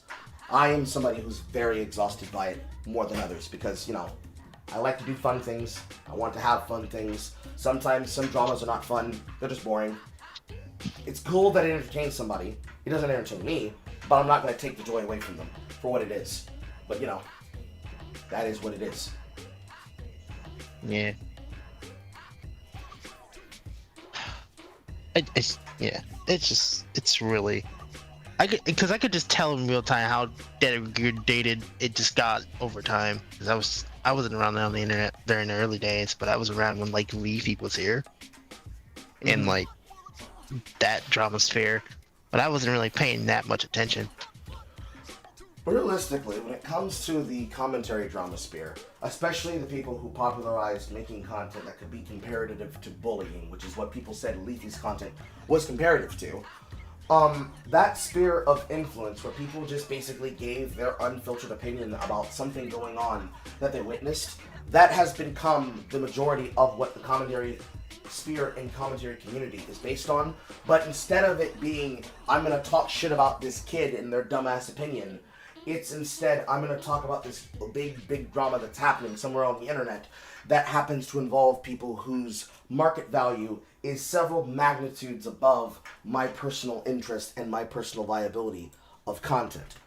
That is the majority of what it comes down to. And because the majority of that content comes down to, does this person know who I am, and does this person hate the fact that I'm giving this opinion, this is where most people would then decide whether or not to continue talking about or dealing with or worrying about the particular content that they would want to discuss. Because in the case of Leafy's here, especially concerning Pokimane, the fact that he commented on and made fun of Pokimane because she was being a lolcow, a non-ironic, literal Twitch-based lolcow, but she's also a popular female, this triggered people's opinions and abilities, especially at the time when she was still living, rest in peace to the woman, Susan Wojcicki's opinion, to think that that kind of behavior shouldn't be allowed. That's technically harassment. It depends on how you feel about it, but realistically, it's a commentary piece. Him mocking her because she's using her power and her fame and her wealth as a defense tactic and an attack vector to use to bully other people. If him mocking her about antics she's getting involved in is bullying, her using her money as a way to sway public opinion is bullying too. And that type of content, people don't even make that much anymore. Both because it's not monetizable in the form of support from advertisers, and it's not good to make because it's certain steps removed from blood sports, which is really the problem that created that issue in the first place. You used to have people that in the creation of those communities, those overreaching spheres of influence, where they would get involved into learning about internet happenings, like I described earlier, where the rough and tumble nature of the internet was very lively and very free and very carefree to the fact that you could have people just simply making threats against each other that they knew weren't going to stick because, oh, he's threatening me with a knife on a webcam. Oh, I'm so scared. And that's where you get jokes like Nicholas Fuentes being called Nicky the Knife. Because he's just gonna pull out a pocket knife and be like, yeah, I'm just gonna come roll up to your place and I'm gonna give you a little visit. Just give you a little visit. You can't make comments like that anymore. Because, for one, the internet has become more of a hug box. People cannot handle it. Two, there are people that lack the commonplace knowledge of the culture that know not to react to that information like it bothers you. Because removing the argument of, well, how do I know he won't show up to my house if I've been attacked and stalked and doxxed and harassed and swatted, the reason you don't react to it is that it doesn't put that energy into it.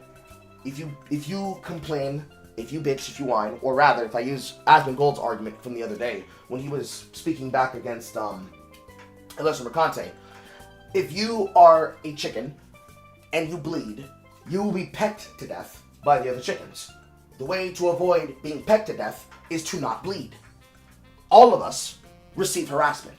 I get harassment, bigger content creators get harassment, middle-sized content creators get harassment, literally who also ran, literally you don't even have an audience to speak of, 2 to 3 figure subscriber channels get harassment. The way that you survive it is that you don't live in it. You don't breed your mind full of the toxicity that comes from harboring resentment and anger and fear for this behavior and this action. And you let it roll off your back like water off a duck's bill. And the reason why is that the more energy you put into it, the more it terrorizes you, right? It's a consistent feedback loop. You stop it dead in its tracks. For most people, especially when we're talking about spheres of influence, when things are happening non-stop, that is what it looks like. People are giving energy into something. And if you're a victim of something, and you're dealing with somebody who is basically a bully, what happens if you cry in front of the bully when the bully bullies you? He bullies you harder. They bully you more. He's go even further in. Like, so, because obviously you're upset, so you might as well just go further. And like, there's levels to this, obviously. If a bully comes out at you and stabs you with a knife in the heart, and you are crying because you're fucking dying, you were stabbed in the heart, the same energy that they would give is the same energy they would give if they threw a bucket of poop at your face and it splashed on you. You have places and times where you have to complain about things fairly. Everybody in the chat can agree with that. The problem, Right. The problem that it comes down to is that people like Alyssa Mercante or the Birdman are acting like they've been stabbed in the heart when all the person that they're complaining about said was, I don't like your tone, I don't like your opinion, I think you're an asshole. It's cry wolf behavior. But even when given, try to roll the music just a little bit, it was a little bit too loud, but even when you try to give them the benefit of the doubt, they still behave as though they've been stabbed in the heart. But the people who are complaining about it now is the bully after they've already assailed you with never-ending provocation. So your words become the knife, and then they complain as they bleed from things they provoked out of you. That's crybullying. You bloody my nose, and then you ask me for the Band-Aid when you feel like you've been wounded. This nature of behavior is what creates that never-ending back and forth between the audiences and the communities when it comes to these dramas. Because now, the internet, because of social justice and because of politicization, Politicalization. It's like a fucking common writer form. Polarize! I have that same issue. It's so stupid. Because of the frequent politicization of complaints and issues and problems, especially amongst grifters, especially those that are jealous of people's money on the internet, it leads to then the factor of people trying to play the bigger victim to then get the bigger support and the bigger sympathy from people on the internet. Where many people will then tune in to that particular drama or that particular content and say, you guys are being mean to them. You need to stop. People will then say whether or not it is okay for them to do so because, well, what did they do? Which is really the opinion most of us all have. Yes, I don't care that you're crying. I want to know why you're crying. Oh, you're crying because he hit you? Why did he hit you? Oh, because you tried to shoot him in the head with a gun? I don't care. Or, more rationally, in most people's cases, because it's very rare that that happens. Oh, you're crying? You're crying because they called you out? Oh, they called you a bitch? Why did they call you a bitch? Oh, because you're trying to cause life ruination and you're trying to destroy his life? I don't care! Because of this nature, that is what's caused internet blood sports to go the way of the dodo, has caused a gayer form of internet blood sports to arise, which is crybullying through people that you want to attack, what you want to antagonize as a bully, and people choosing to either find out whether or not it's actually fair or trying to find out what the drama is about so they can re-explain this context to somebody else at a later date, both either to protect you from said person or to inform you of the drama. So if that person comes to you to tell you, hey, did you hear about this thing that happened? You can say, I did hear about it, and I already know all the details. Because there is a benefit in learning the details of this drama so that you can then be aware of the details that are the most important. Because the devil's always in the details of these events. And when you come to the kind of problems that exist amongst, say, the Oshis, the VTubers, because you have this insular community that is pretty much locked into itself, the community itself can then become the font from which this resentment and this drama reaches out from. So, for the Senna drama, Senna basically tried to backstab people that were supposed to be her contemporaries, her comrades, her colleagues in the field of VTubing, and effectively friends, because she wanted to have control of a brand identity through a type of designer for her type of artwork herself. And for years, kept the narrative going that people were jealous or they were angry or mad that they were effectively, quote, a knockoff copy of this true originator. For them to learn, all collectively, together, at the same time, that this was antics going on, they were crestfallen and heartbroken because they effectively were betrayed by somebody who they either had direct interactions with and thought, oh well, this is a really cool person that I can make content with and I can have fun with. Or if they were a close friend, I can't believe that you did this to me.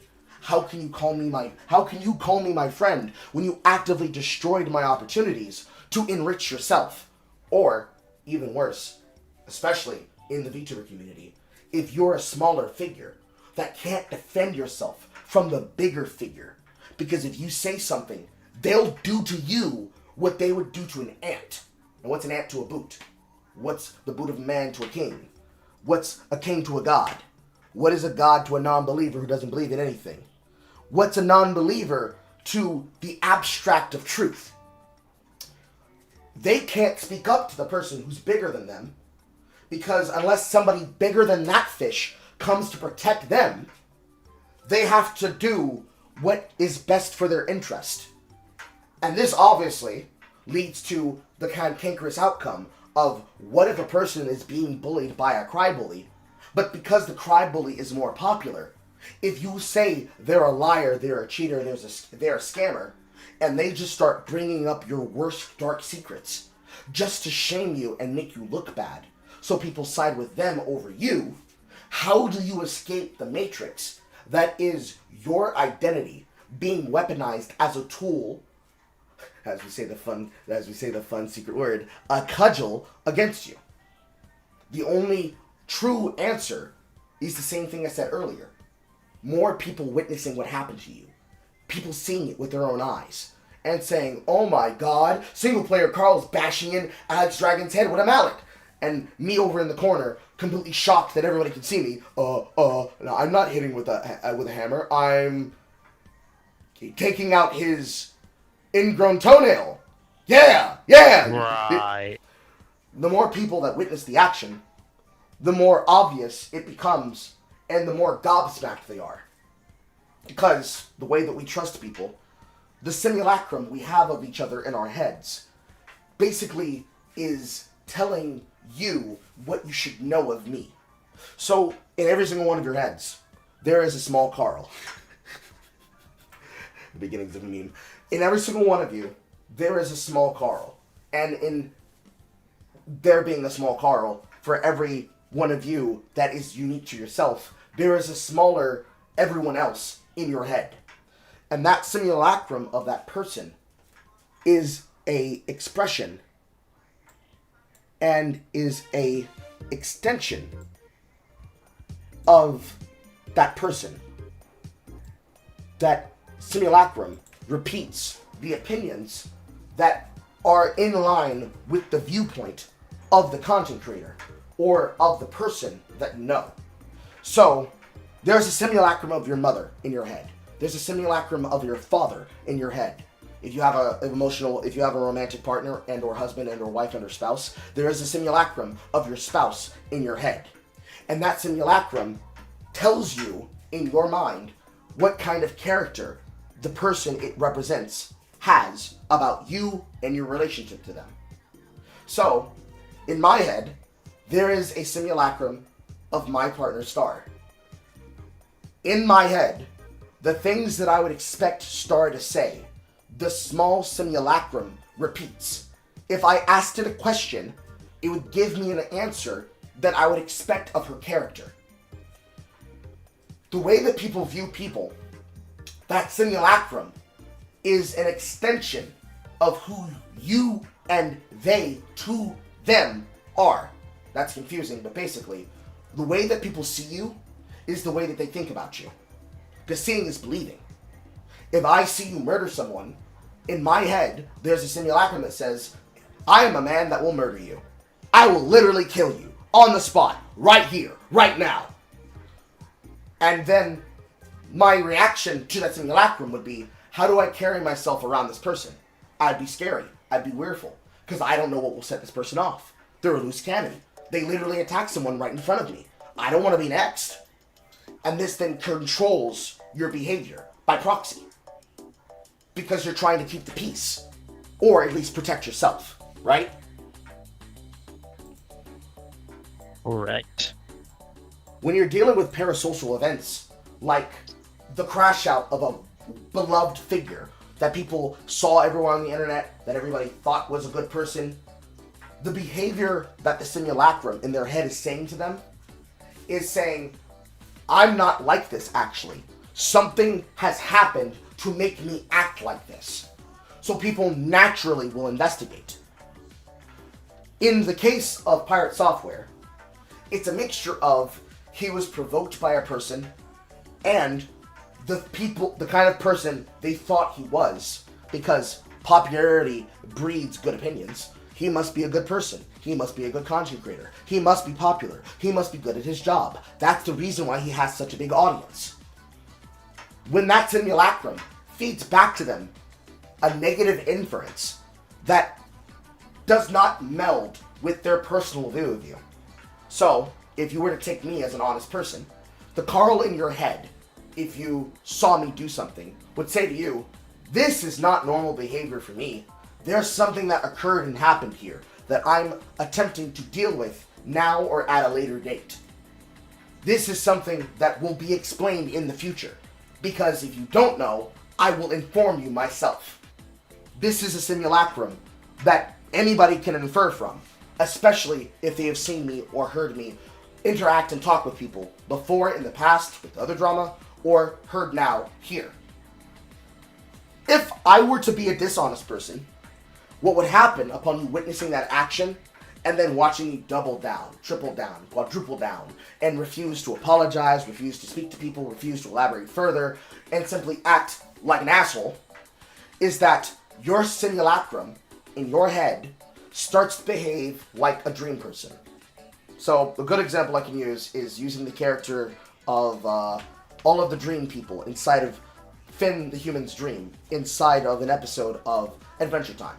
When he directly confronted a simulacrum in his dreamscape about a person that he compared to, the person started looking at them shifty-eyed, like they were happy to deceive them, and that they were not who they appeared to be.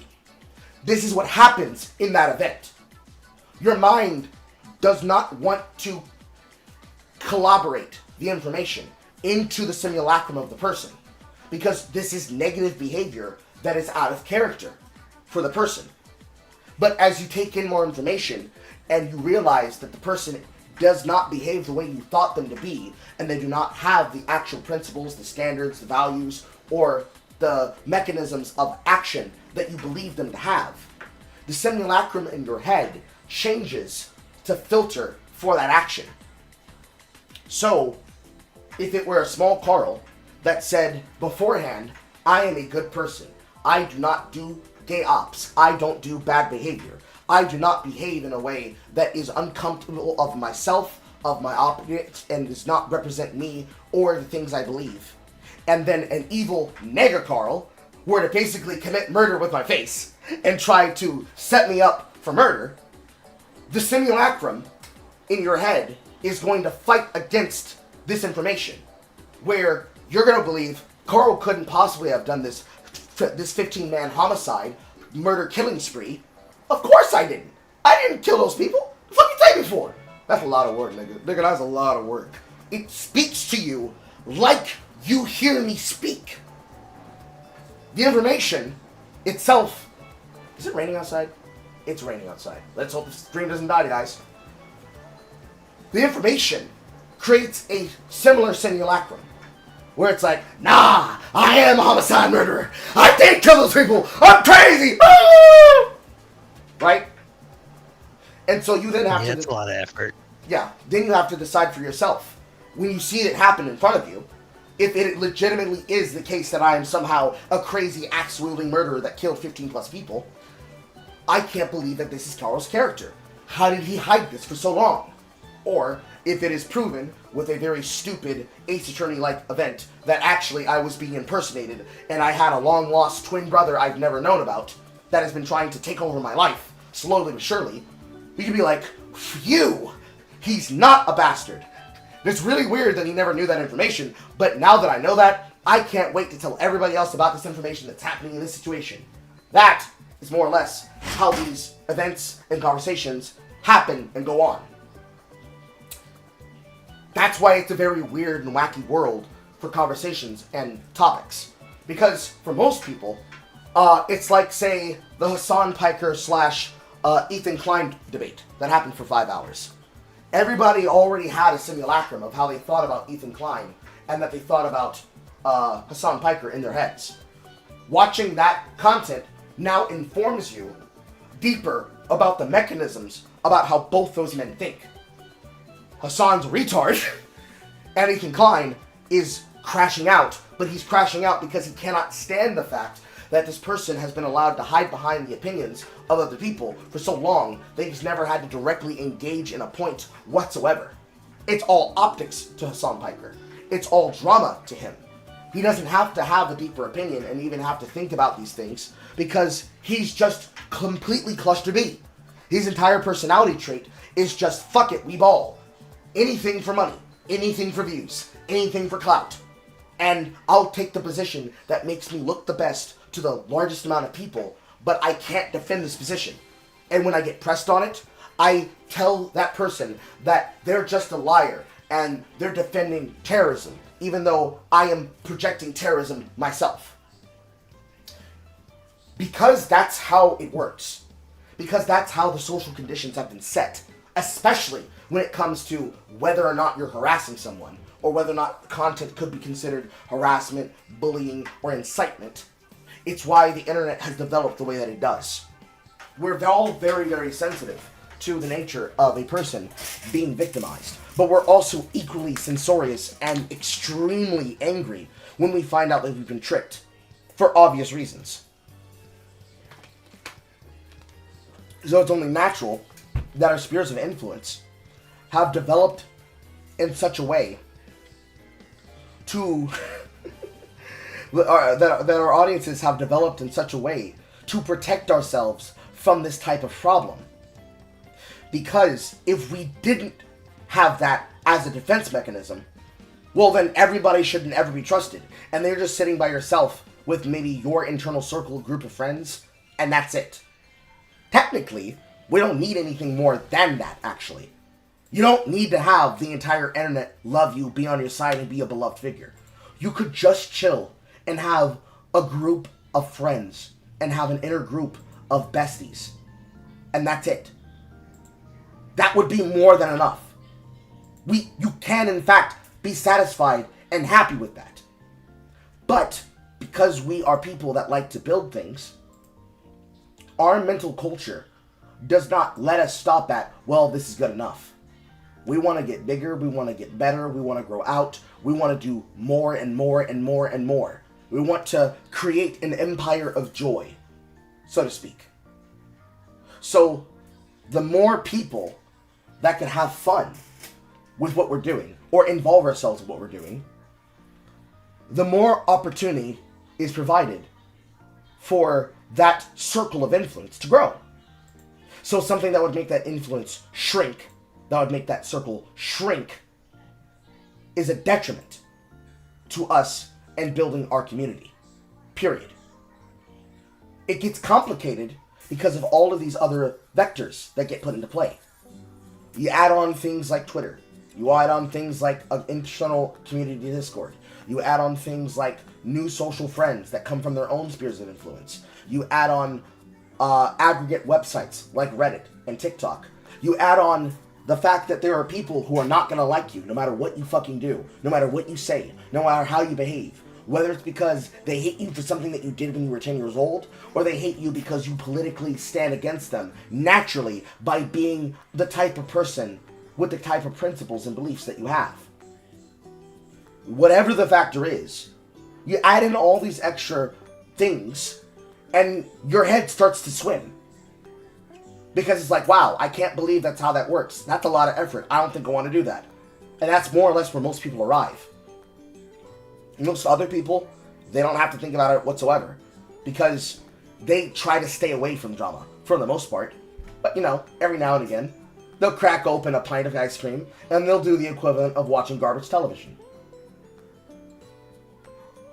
The fact that it's become a pastime, because everything else that you'd want to do in a pastime is too expensive, it's one of the few ways the internet still has to blow off some steam, so to speak. Again, it doesn't make it safe, it doesn't make it healthy, it doesn't make it a thing that's acceptable, but that's what we've more or less settled on, for the most part. It's just about managing your expectations, right? Don't build somebody up like they are a giant monolith. Don't build up a content creator like they're your best friend. Cuckoo, cuckoo, thank you for the $5, Boster. Do not build up a content creator like they are your perpetual friend. don't behave in such a way where you feel like because they don't agree with you lockstep, that they are thus a bad person. But do consider the fact that every single bit of what you do is going to feed back some way to these things that you care about. Because that's just the nature of how the internet is now and how it works. If you disconnect yourself from the worst of the toxicity, which I honestly think is just Reddit in general, but not all Reddits, just subreddits outside the ones that you can trust. If you manage your expectations, you cut yourself away from the majority of the toxicity, you control your intake of information, you make sure to fact check the information that you get even when it comes from trusted sources, and you just remember that somebody will manipulate you if you give them the chance to, this is usually a non-factor. That's more or less why most people are so aloof and have so many interconnected circles. When it's something dramatic is happening that you don't want to be involved in, you're just like, hey, yo, I'm going to see y'all again another time. Boom, boom, boom, boom. And then you fade back in from the background like Homer Simpson coming in from the hedges, and you're like, hey, yo, where the white women at? Oh, there's drama happening here too? Boom, boom, boom, boom. And you just keep doing that on repeat until you find a place that's safe to chill, that's away from the drama. It's easier to do as a member of an audience than it is as a content creator. Because there's a level above it that will always cut through your filter. Where any amount of effort that you do to try to be safe, actually, you can't be removed from it. Because they will take your peace away from you. You could be chilling, doing your job. Somebody will make you become aware of this information. And now you have to deal with it. It's something that I don't wish on my worst enemies. So actually, no. It's something that I don't wish happens to my worst enemies, because they would try to monetize it. But it's something that I don't wish on the most positive of an audience. Because who wants to hear perpetually about non-stop fucking drama from somebody who they don't need to fucking hear about it from, right? Like, I'm sure that for the people that came in to today's broadcast, they did not expect me to have to open up a show like that. But that's the nature of how things go. It was forced upon me. I didn't have a choice in the matter. Now, I did have a choice in how I chose to respond to it, but that is what it is. I gotta give that up to the god of ecumenical politics. But for everybody else, if they don't care, they can just simply skip past that section and not listen to it, and not be concerned about it, and just listen to the rest of the conversation.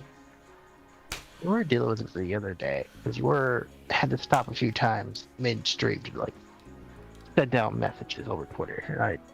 Yes. That was me. That was me basically pinning down the information that I then talked about earlier in this broadcast. Like, if a chat member didn't care about whatever drama was happening there, they can simply ignore it.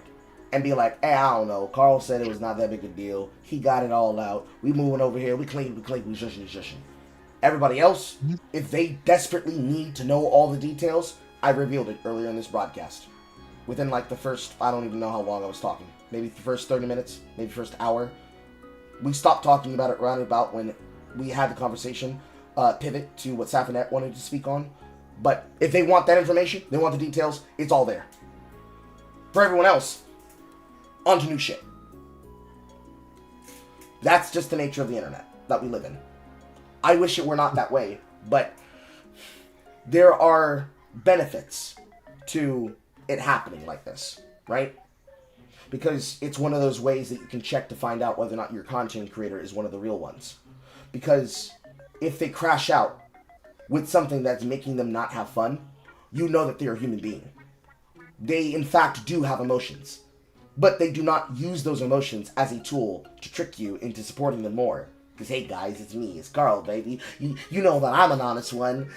Breeding, cream pie, breeding, Cajun. I become less of a performer, and I become more of a person. More of an advertisement. Or an advertisement. That's the other part, too. Because we content creators are also walking advertisements for content from other people, or material from other people. It is one of the many factors that leads to conversations being good. That's why most people end up being wallflowers. It's easier to be a wallflower and just go through life, not worrying about these connections, because it's less pain. But lessening your pain then leads to a feedback loop where you are lessening your pain because you are afraid of connections. I'm not afraid of connections. Am I afraid of rejection? Am I afraid of failure? Of course I am.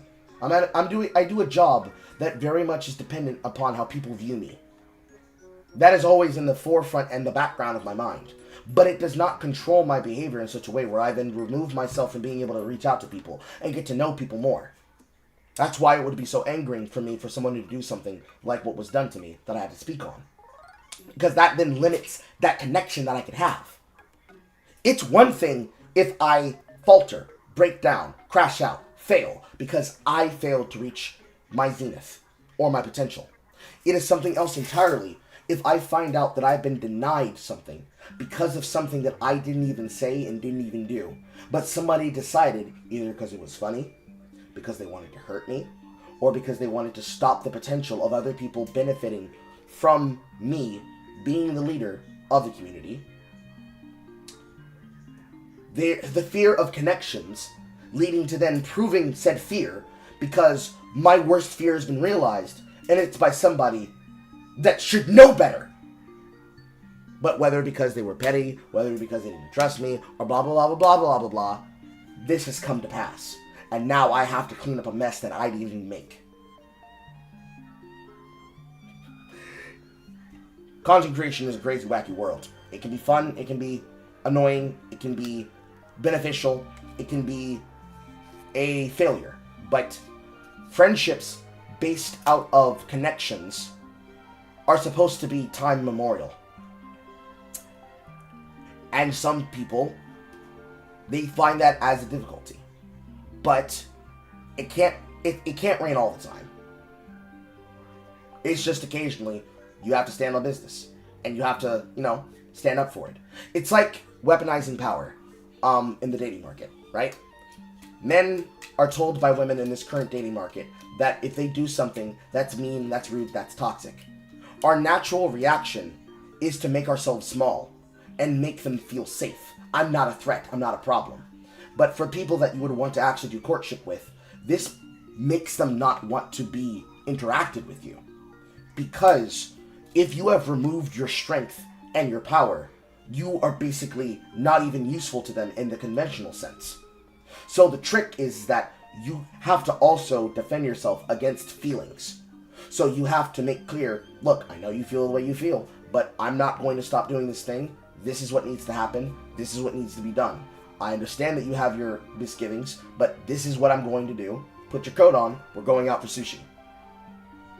This is the trick. And this is actually a build-on of that conversation that I ended up having the other day with Lemon Duck, when he came in with not exactly a very strong opinion to have, and we ended up having a philosophical argument. The point that I was making towards him at that time was that men have to cleave through the chaos of the world with their strength to preserve and create order to make a safe path. In the altruistic sense, and in the nominal sense, we cleave that path to make safe space behind us, so that, preferably in the smallest insular individual sense, our partners, our husbands or wives, the mothers and fathers of our children, can be able to follow behind that leadership safely. We are cleaving a path through nature, through the world, so that we can make order where there is chaos. If you stop wielding that strength, you then are making yourself weak in a way where you can do nothing. You're not safe. You're not unlike a threat. You're harmless. So you have to be capable of doing damage and violence in that way to protect yourself. But in this sense, that sense of interconnected community is a tool of safety and also a weapon. Because we're all a part of what is effectively a large fitting biomolecular organism. Every single individual in that audience is a cell in the structure that makes up the body that is the community. If one is threatened, all are threatened. And so we react in that way.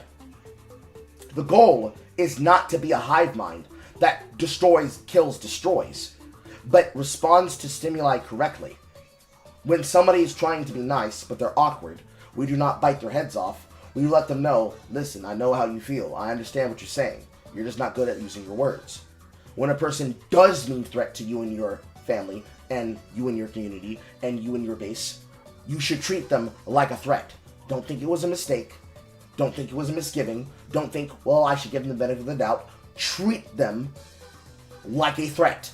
They told you what they wanted. They told you who they were. Now they're hoping that you let them do it because you don't want to be mean. Is what it is at the end of the day. I'm yapping, and I'm running out of fucking air and hydration while I do so. We did just hit 0-0. Is there anything else you wanted to add on, Alex? Not really, no. Unless it was like something about the video games currently on schedule. But I haven't really been catching the Cleric's Gear VODs, because that game's gonna need one-on-one playtime instead of watching someone else play it. Oh yeah, you should definitely play this game in your own time if you plan on playing it yourself. It's gonna be spoilery if you watch my content because I'm doing things at my own pace. But then again, as soon as I pick the game back up, within 2 streams, I basically used the Gestural Battle Arena, the Fight Club, to rank the characters up once I unlocked Character Redacted. Because I was going around trying to find nooks and crannies of secrets so that I don't miss anything. But if you intend on playing the game yourself, you definitely should play it on your own time. It's going to be something that's going to be probably far reaching down later, because I really got other priorities to take care of, like living in, bills in car. Like, I also got to get a better computer because it's showing its age at this point. Yeah. That's all stuff to do in time. It is what it is. And wait. Plus, like, oh, go ahead. half the streams I have seen of this game, I have no clue what the hell's going on, and I'd rather just be able to just one-on-one play the game myself and build characters that way, because then I understand it a little bit better. Yeah. That's the problem with me, like, watching someone else play an RPG. If it's not simple, yes, like Mario, like the Mario games that had RPG mechanics, those are a little bit more simple. You can watch someone play that and just get an idea of how things are going to go, because there's not a bunch of characters that have like different build dynamics, and the story is kind of a bit more digestible. You can hop in at any point in time and be like, oh, this is what's going on.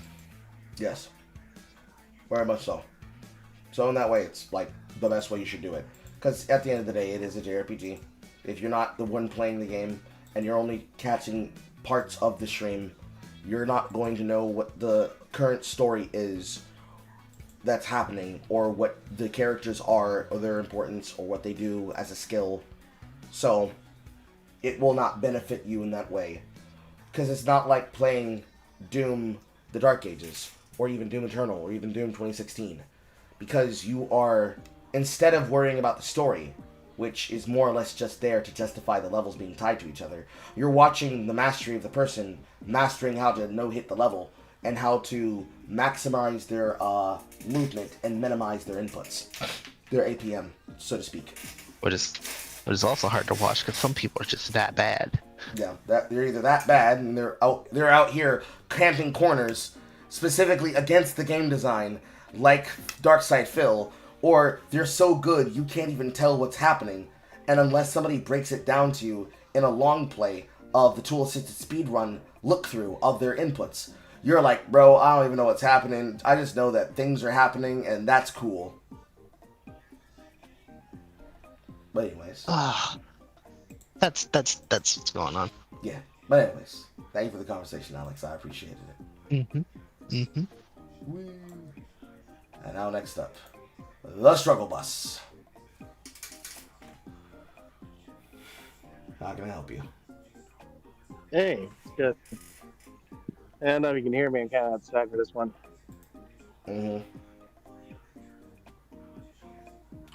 Yeah. Have you seen the new Superman trailer? I have indeed seen the new version of the Superman trailer, including the one where they edited it out, him blinking when he gets hit in the back of the head with a can.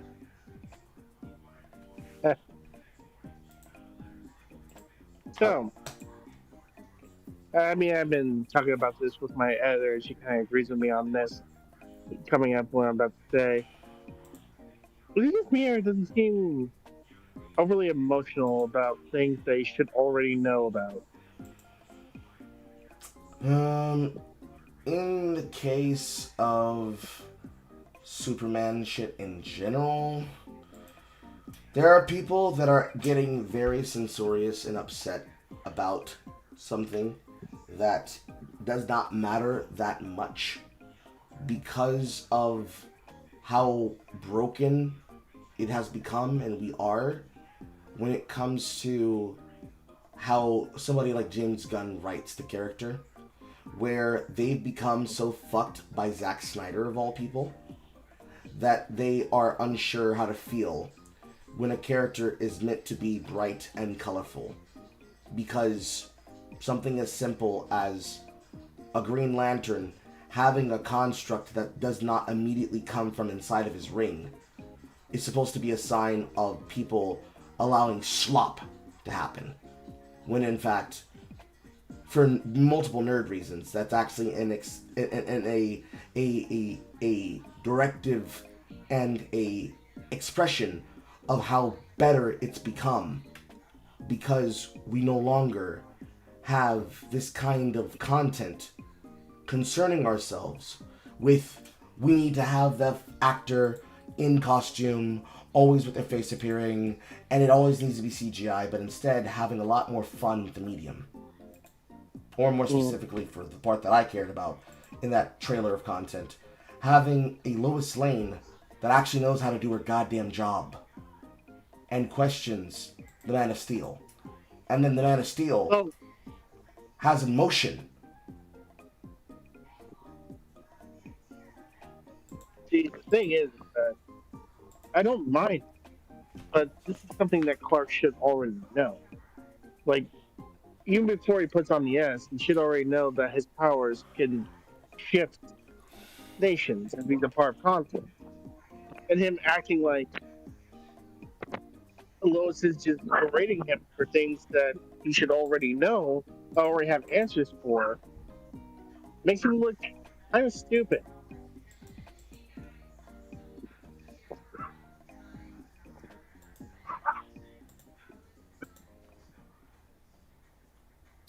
Yes. Sorry, like I said, I'm outside.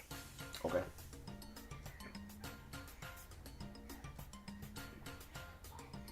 Did you hear what I said though?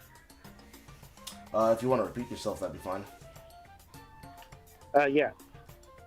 See, the problem isn't the fact that he is bright and colorful. The fact that he seems to not understand how his powers can shift geopolitical politics and him flying into conflicts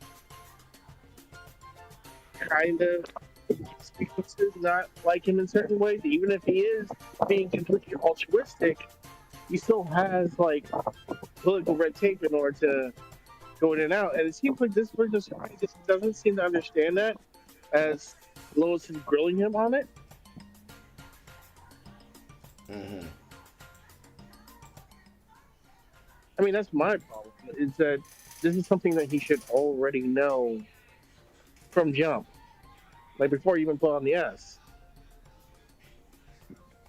And you're saying that for the perspective of the characters, or for the perspective of the people talking about about the Superman film that are behaving disingenuously? Well, I'm talking about the characters in that regard, in which Clark should already know these things, and him being grilled by. One second.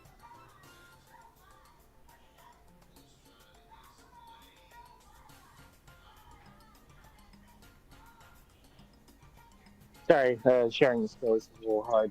Um, he should already know these things, and that's what bugs me is that you're a 30-year-old man that is a journalist as well, and you're telling me you didn't think about these things before? You didn't think that maybe people would use this against you? It just seems strange to me that Gunn would write a Superman like thing. I think that for a first time Superman, with his current debut as it is, that the character is mystified by the fact that he has to ask people's permission to save them. Because it should be very clear lives are on the line. I saved people. I had the power to do it. Therefore, why are you fucking with me? Yes, I see your hand. What would you like to add, Marcus? Wanted to add, what year is this Superman? That's one thing I actually want to add in. Because this feels like definitely kind of the very beginning. So I'm kind of with Carl on this one about him being very mystified and very confused by his ramifications. Well, I also disagree with that, considering that he's also a journalist and should know that having this much power could shift political opinion, as well as him being a 30-year-old man with a brain, basically coming to that understanding about how his powers work.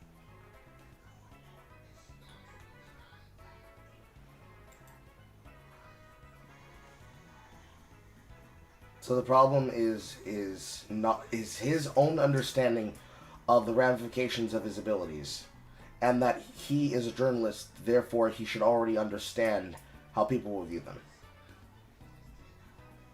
Oh, on top of the other thing of him also being an adult. True. But, and I mean, saying this is an adult, Superman we're dealing with, not Superboy. If it was Superboy, this would be a completely different story. yeah. But we'd also have a mentor kind of issue going on there. Semi-mentor issue. I think the one thing that I do have to add in for that is that, yes, he is an adult. Yes, he should understand that his actions definitely have consequences. But Yes. when you are, because how he's framed in it is very much so hopeful version, not the Snyder version, which is, yeah. I mean, I'm not against that, but that still doesn't change the fact that it seems like he's being kind of stupid and not realizing that his actions have consequences. It's like, there's nothing wrong with him doing this in a hopeful way. The problem is that it kind of makes me think that you never thought about this part at all. I But mean, that is so Will I mean, Grill doing it?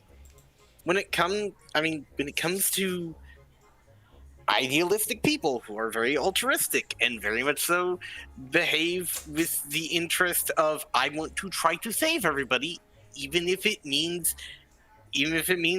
extremely bad ramifications in the longer term, they don't think about that. That's And not.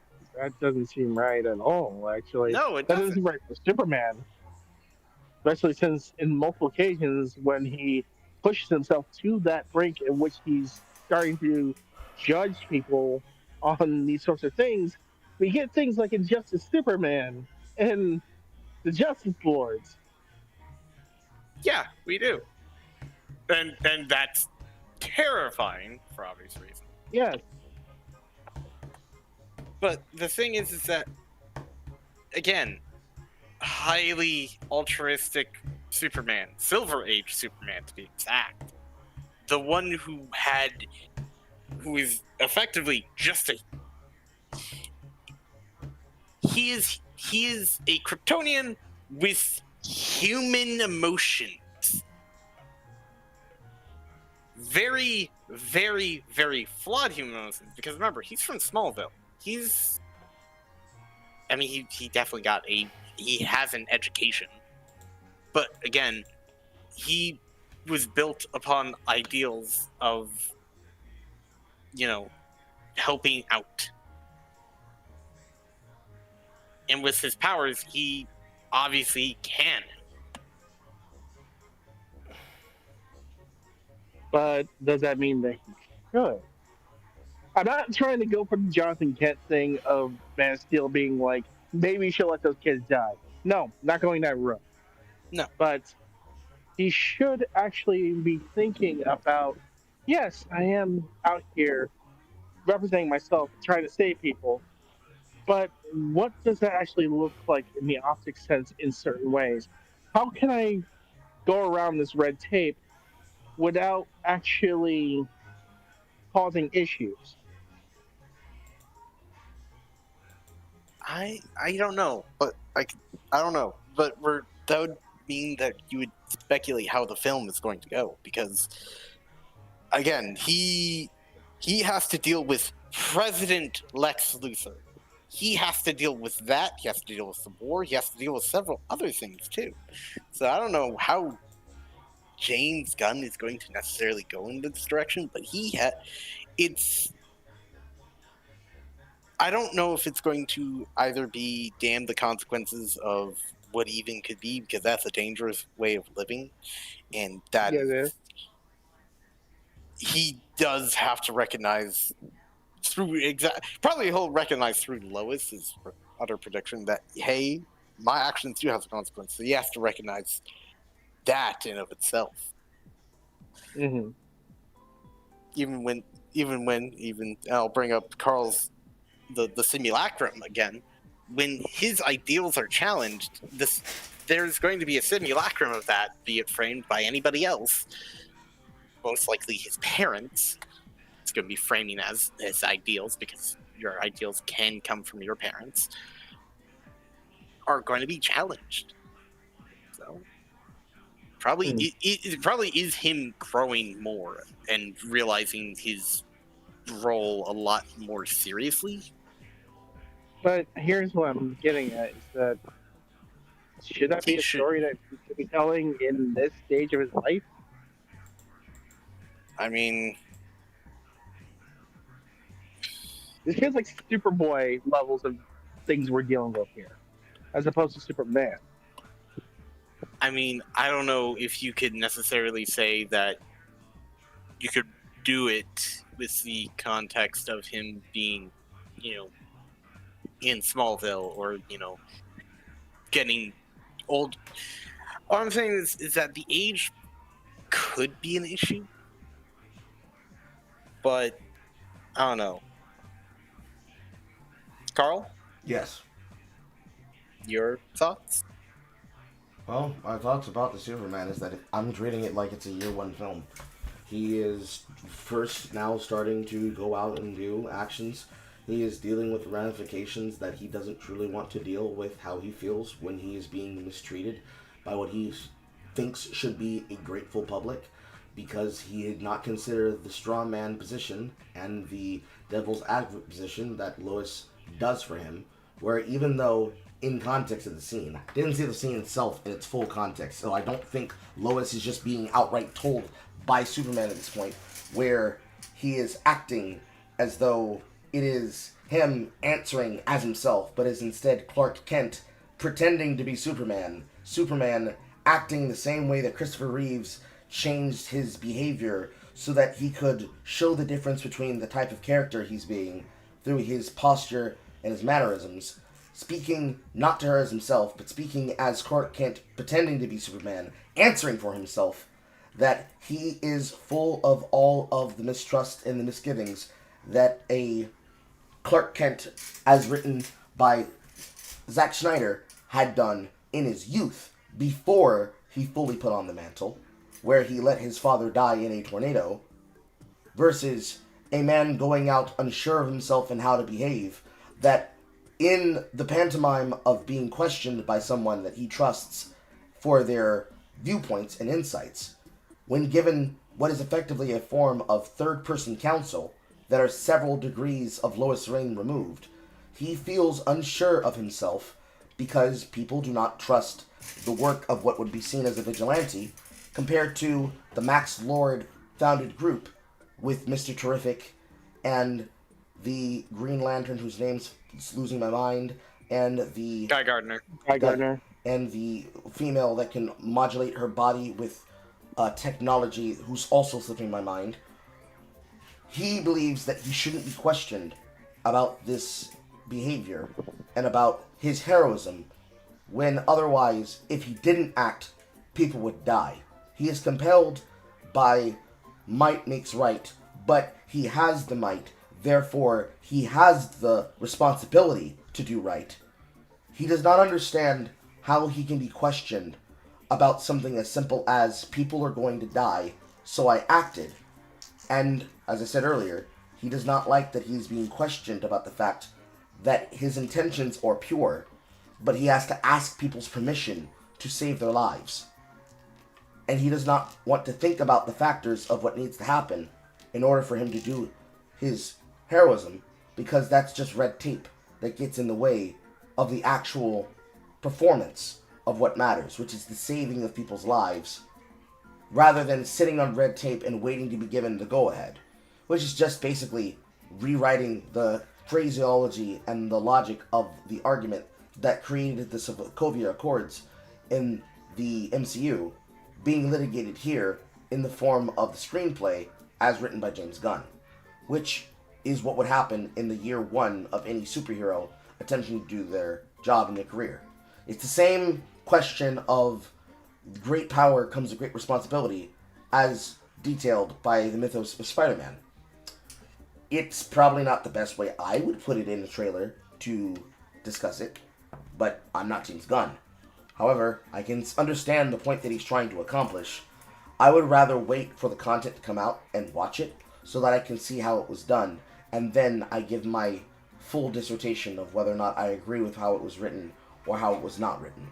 Because until I see the scene and see the film and see the screenplay in full, what I think is the best way to go about it might be done deliberately in that point that at a later date we then see a rehashing of that conversation where Superman is speaking as himself to Lois Lane, and then we see the other side of that conversation without the filter. I can see where Struggle is coming from, and I can agree with parts of his argument, and I know where I'm coming from with my own opinion. And while I know that this is probably the way that he's writing it, it's James Gunn after all. Anything can happen. If it was Zack Snyder that was writing it, and he was writing it in such a way explicitly to bait a type of response, just so that he can put in a little bit more Jesus allegory, I would roll my eyes and be like, yep, I can agree with Struggler here. He should definitely know that. He's had more than enough time. He's done more than enough work. But until we really figure out how his background was done and see how they have the inclusion of Ma and Pa Kent into the development of his learning, I can't say for certain. That's just my approach to my opinion.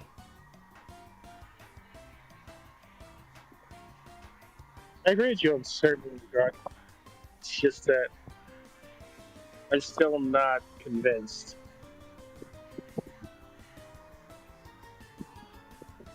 Sorry, once again, I'm outside. If you're hearing answering noises. No, it's fine. That's okay. Like, I understand you're unconvinced, and I agree. I'm not fully fleshed on my position either. I don't know until I've seen the film. Likewise. But given the vertical slice in which I've been given, in which we're supposed to entice to see the film, I'm not having any hope here. No. Okay. It looks kind of bad. I maybe hold out hope a little longer. I want to see what James cooks. He's one of my more favored directors. He does make some very good, some very interesting choices. I'll be honest. I mean, I like the visuals going on. I like the feeling of helpfulness. I like the more goofy side of the Superman mythos we're being shown here. It's just that.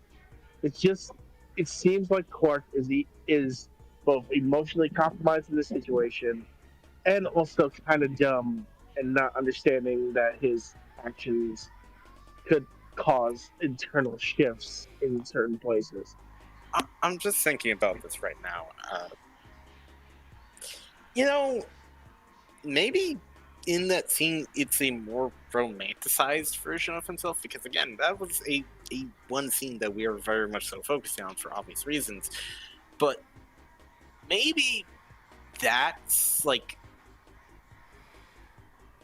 pure speculation once again, but maybe that's a way that he sees himself as like he himself, yes, it is good, but he sees himself as childish in a way. It's kind of a weird self-deprecation, but it makes sense in a way.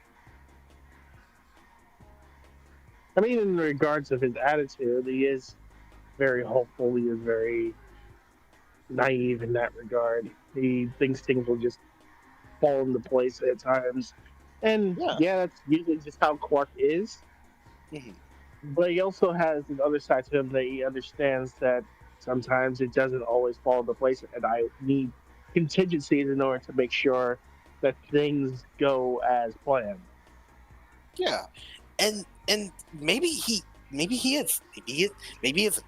Again, we'll have to wait and see. But I think that in a way he is during that interview critiquing himself. Mm. Possibly, maybe we have to see a lot further once again. But I do see where you're coming from. It's very understandable, and I'm all for the hopeful nature of most shows nowadays, shows, movies, everything about it. Because Mm-hmm. hell, we got Bronze Age fucking Spider-Man going right now. That's a wild thing. And you know, Norman with waves is even better. Jesus Christ, that show. I don't know how I feel about that show. People just think it looks ugly as hell. I don't think so. I feel like people don't like the style choice because it's not what they're used to. Yeah, That's how comics looked back in the day. correct. I mean, I don't like certain choices like him having the Future Foundation suit given to him by Norman. That doesn't make any sense. It does not. It really does not. But outside that, I want to be hopeful. I want to actually believe. But what they're showing me right now, it makes me go, don't know about that.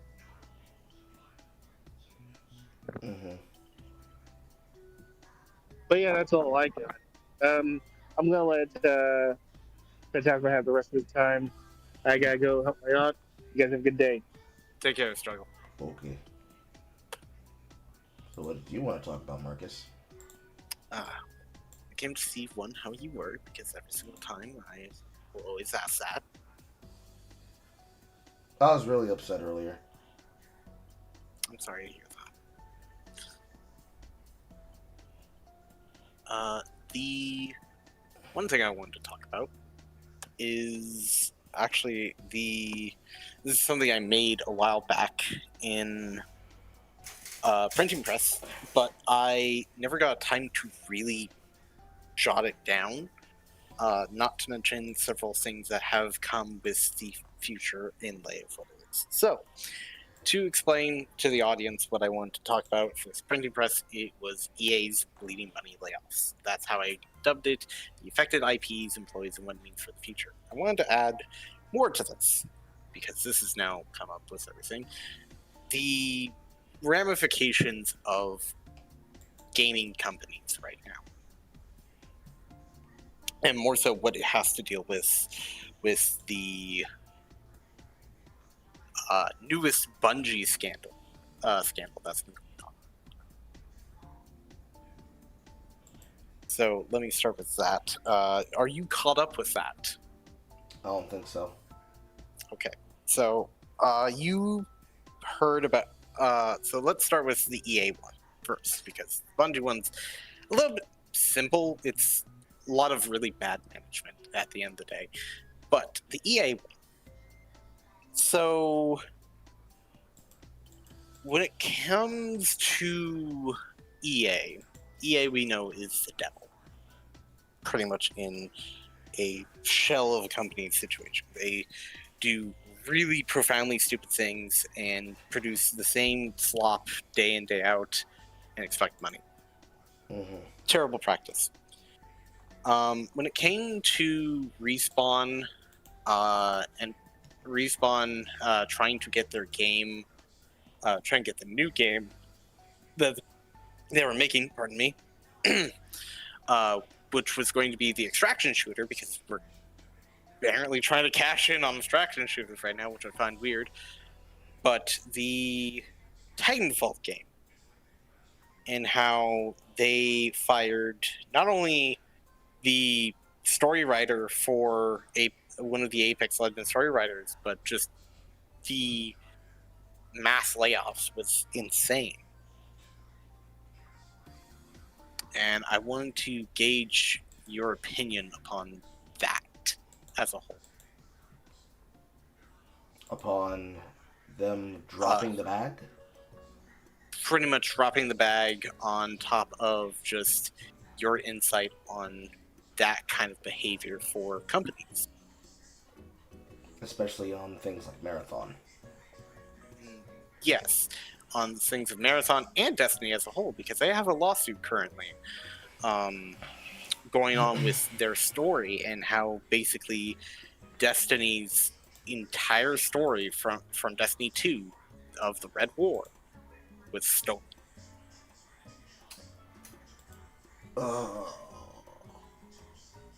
It is my opinion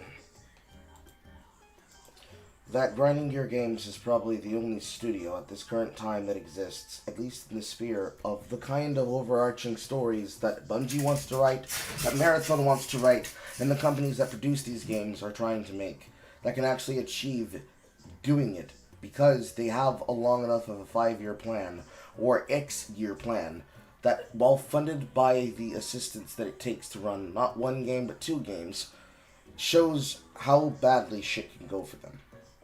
In the case of Marathon, you have a company that is stealing assets from an artist, outright lifting her entire style, and giving her absolutely no credit as you attempt to use it for the future, blowing up in your face, where you are so incapable of dealing with the backlash you're making up fake questions and ignoring the chat room on multiple websites that are interconnected to each other, because it's that bad for you.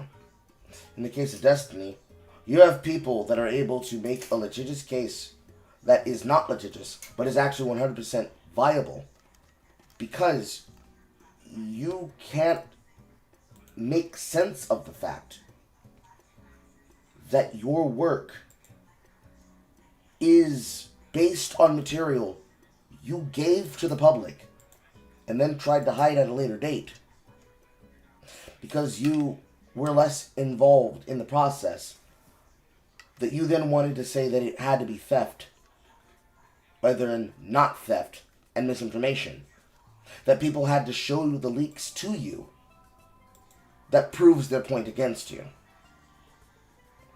There's a lot of it that they can understand that it's greed. It's simple corporate greed, where they went very far thinking that they could do no wrong, and those of you, my condolences again, believe this is going to be a really fun experience. And after having that fun experience with Destiny, or preparing yourselves to have that experience with Marathon, you would be very, very, very, very, very, very, very, very, very, very, very, very sad. Because now, you're eternally starving for content. While new pieces of material, which I know they have coming up in new content from Destiny, would obsolete the current material you have to keep you on the forever grind, so that you never stop playing. But you're playing with absolutely nothing to look forward to. Like you could be playing this game forever on its current patch cycle, and nothing improves for the better. And that's sad. It's the same case with things like the First Descendant. It's the same game loop. It's the same game design loop. I think that these companies need to have a game crash. They need to have a hearty, healthy game crash that bottoms out the market and makes them have to work again from scratch. Because they've become too reliant on the model that allows them to benefit from the always forever online content cycle to allow for the opportunity. And it's a very fucked up position. It's a very fucked up position. It's a very fucked up system. Because, let's say, the maximal amount of benefit was being paid out of the nose by a person who wants nothing but the best for the game. They're not doing it to cause drama. They're not doing it to break the machine down. That one guy, as Struggler just pointed out, the story can't even be brought out to explain that it's not true or not evidence, just on the nature of how storytelling works for the overall designs that you have and the proprietary systems you don't want to reveal, because if you do, to try and defend yourself, you are effectively justifying somebody being able to steal your content in the future to use on their own content. These companies have gotten too used to this style of design, and it has led to them being very bored and very boring, for the same reasons that a person can get archive fatigue looking into a new piece of medium to watch or a new piece of video game to play. While some people would be willing to play through all of it, the same way they would looking at the very big, daunting, dick imprint shadow that is something like Final Fantasy XIV, the only way through it is to do it the hard way. There are people who are unwilling to give them the benefit of the doubt to get through that content because they do not trust them with their money at this point. For fair reason. This is the same problem with multiple systems and multiple companies that are now deep within the hands of businesses like Activision Blizzard. Well, technically Activision Blizzard King, Microsoft. Where they do not trust them with money because you demonstrated that before in the past you were untrustworthy. So now that you're an even bigger conglomerate that's connected to the same types of business that we expect from a first-party developer, I super don't trust you.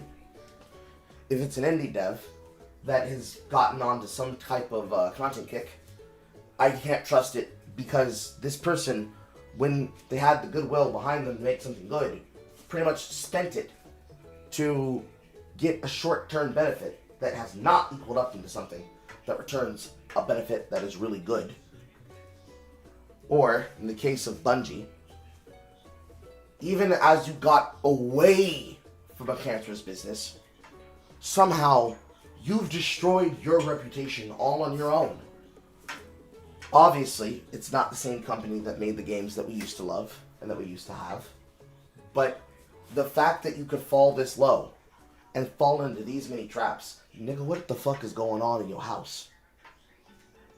Who is in your kitchen? Who's taking these orders from the kitchen that is your audience? And who is fucking you up this bad?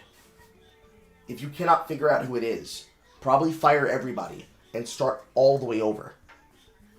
I'm mystified by these bad business practices and business decisions.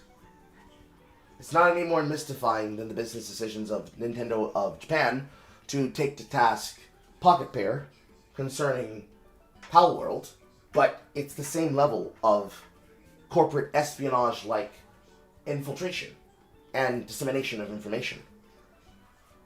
I don't get it. How did you guys fuck up this hard?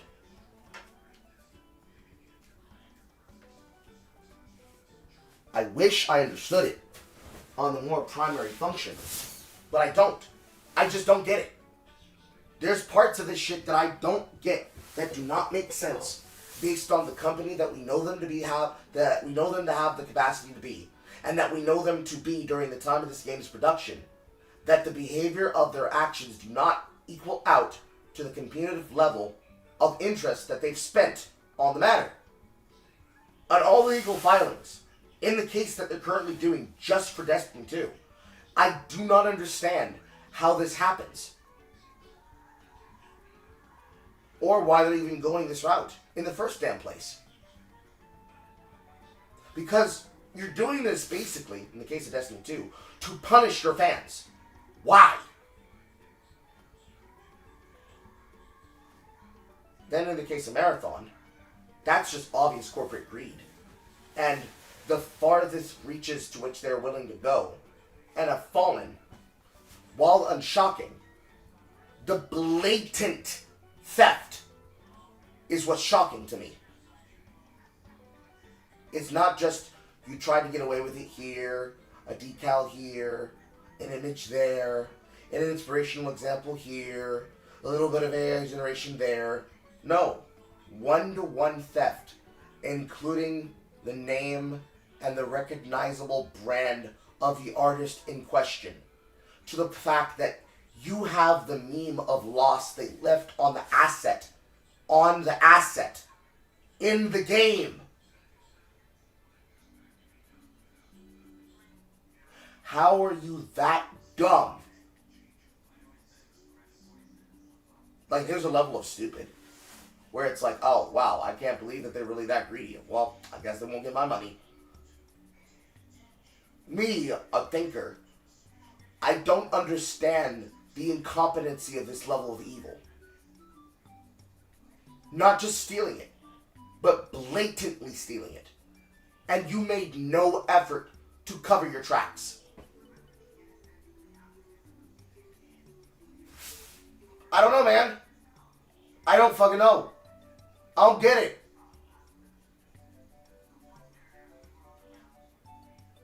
It's more or less how I feel about it. Like, there are some details that I'm very much outside of Marathon that I'm very not fully understanding, especially concerning the Destiny 2 lawsuit. But when it comes to Marathon, that my brain's breaking, bro.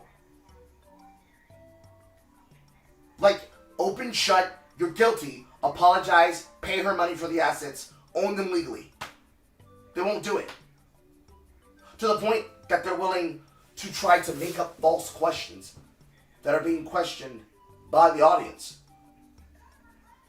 so that they don't have to face the audience, at the very minimum, on Twitch, that are roasting them. Dreadfully staring at that chat room, a wall of text shaming you, rightfully so, for your actions. And then just blasting through it, just powering through it. Perhaps the reason why I'm surprised is because the misgiving happens in such a way that you think it is happening because you're just surprised by that level of deceit. Like, whoa, bro, we really expected really bad out of you here, but you're really, really bad with this shit, bro. Like, it annoys the shit out of me, but I'm just mystified by it. Like, I don't even have a simulacrum in my head when it comes to the Bungie employees. I just assume niggas don't care. But like, wow, you really don't care. You know? Mm-hmm.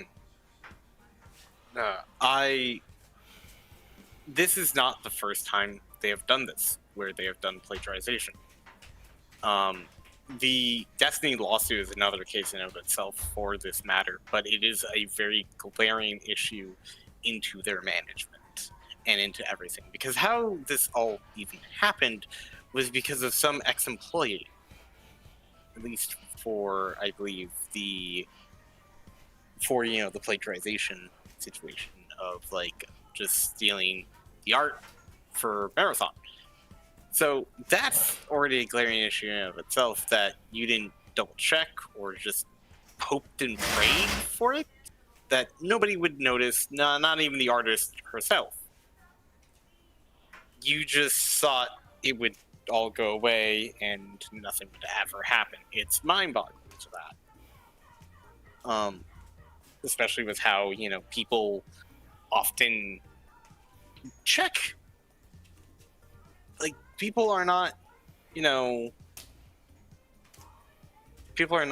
going and being like, wow, we'll just support unequivocally to the big giant corporation. No, people think now.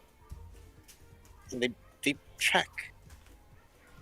So there's that. But the lawsuit was a whole other scenario, which was another plagiarization issue.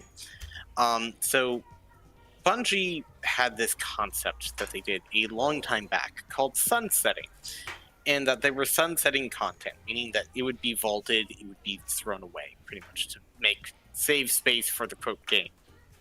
which we found out, by the way, was a total fucking lie. They just wanted to get rid of the fucking content.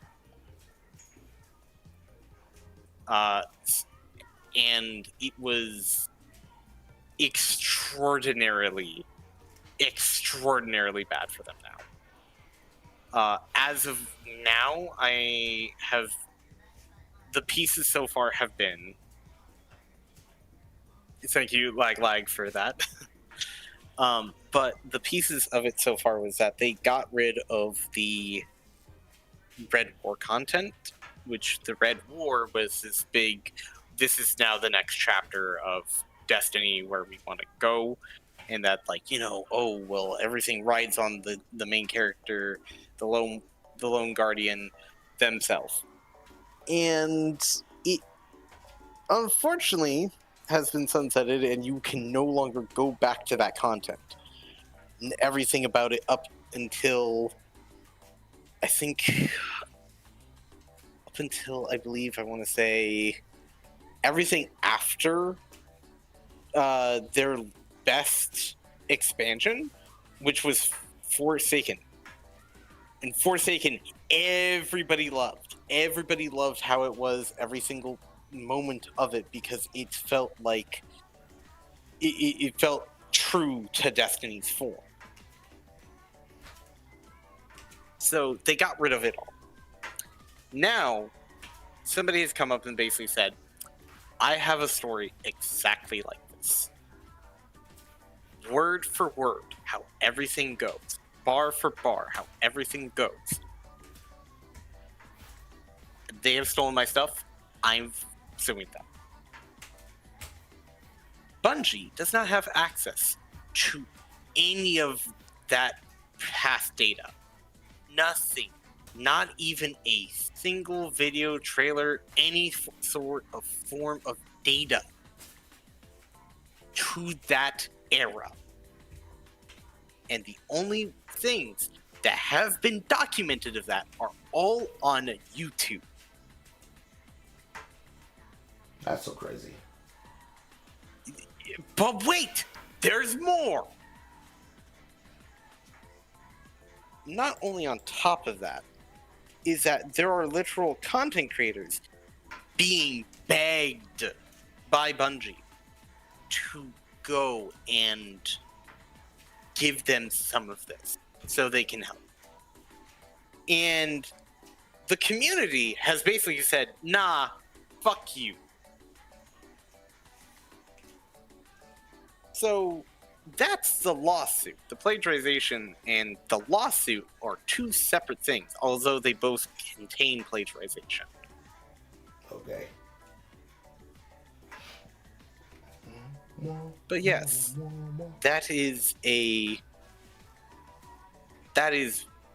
extraordinarily gay scenario for that.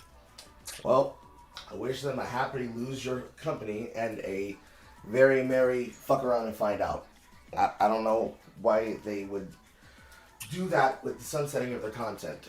Because, ironically, there have been versions of content from the alternate timelines of Path of Exile 1's history that when they sunsetted that content, they just took the physical content itself in its normal way out and replaced it with something else that was better and different.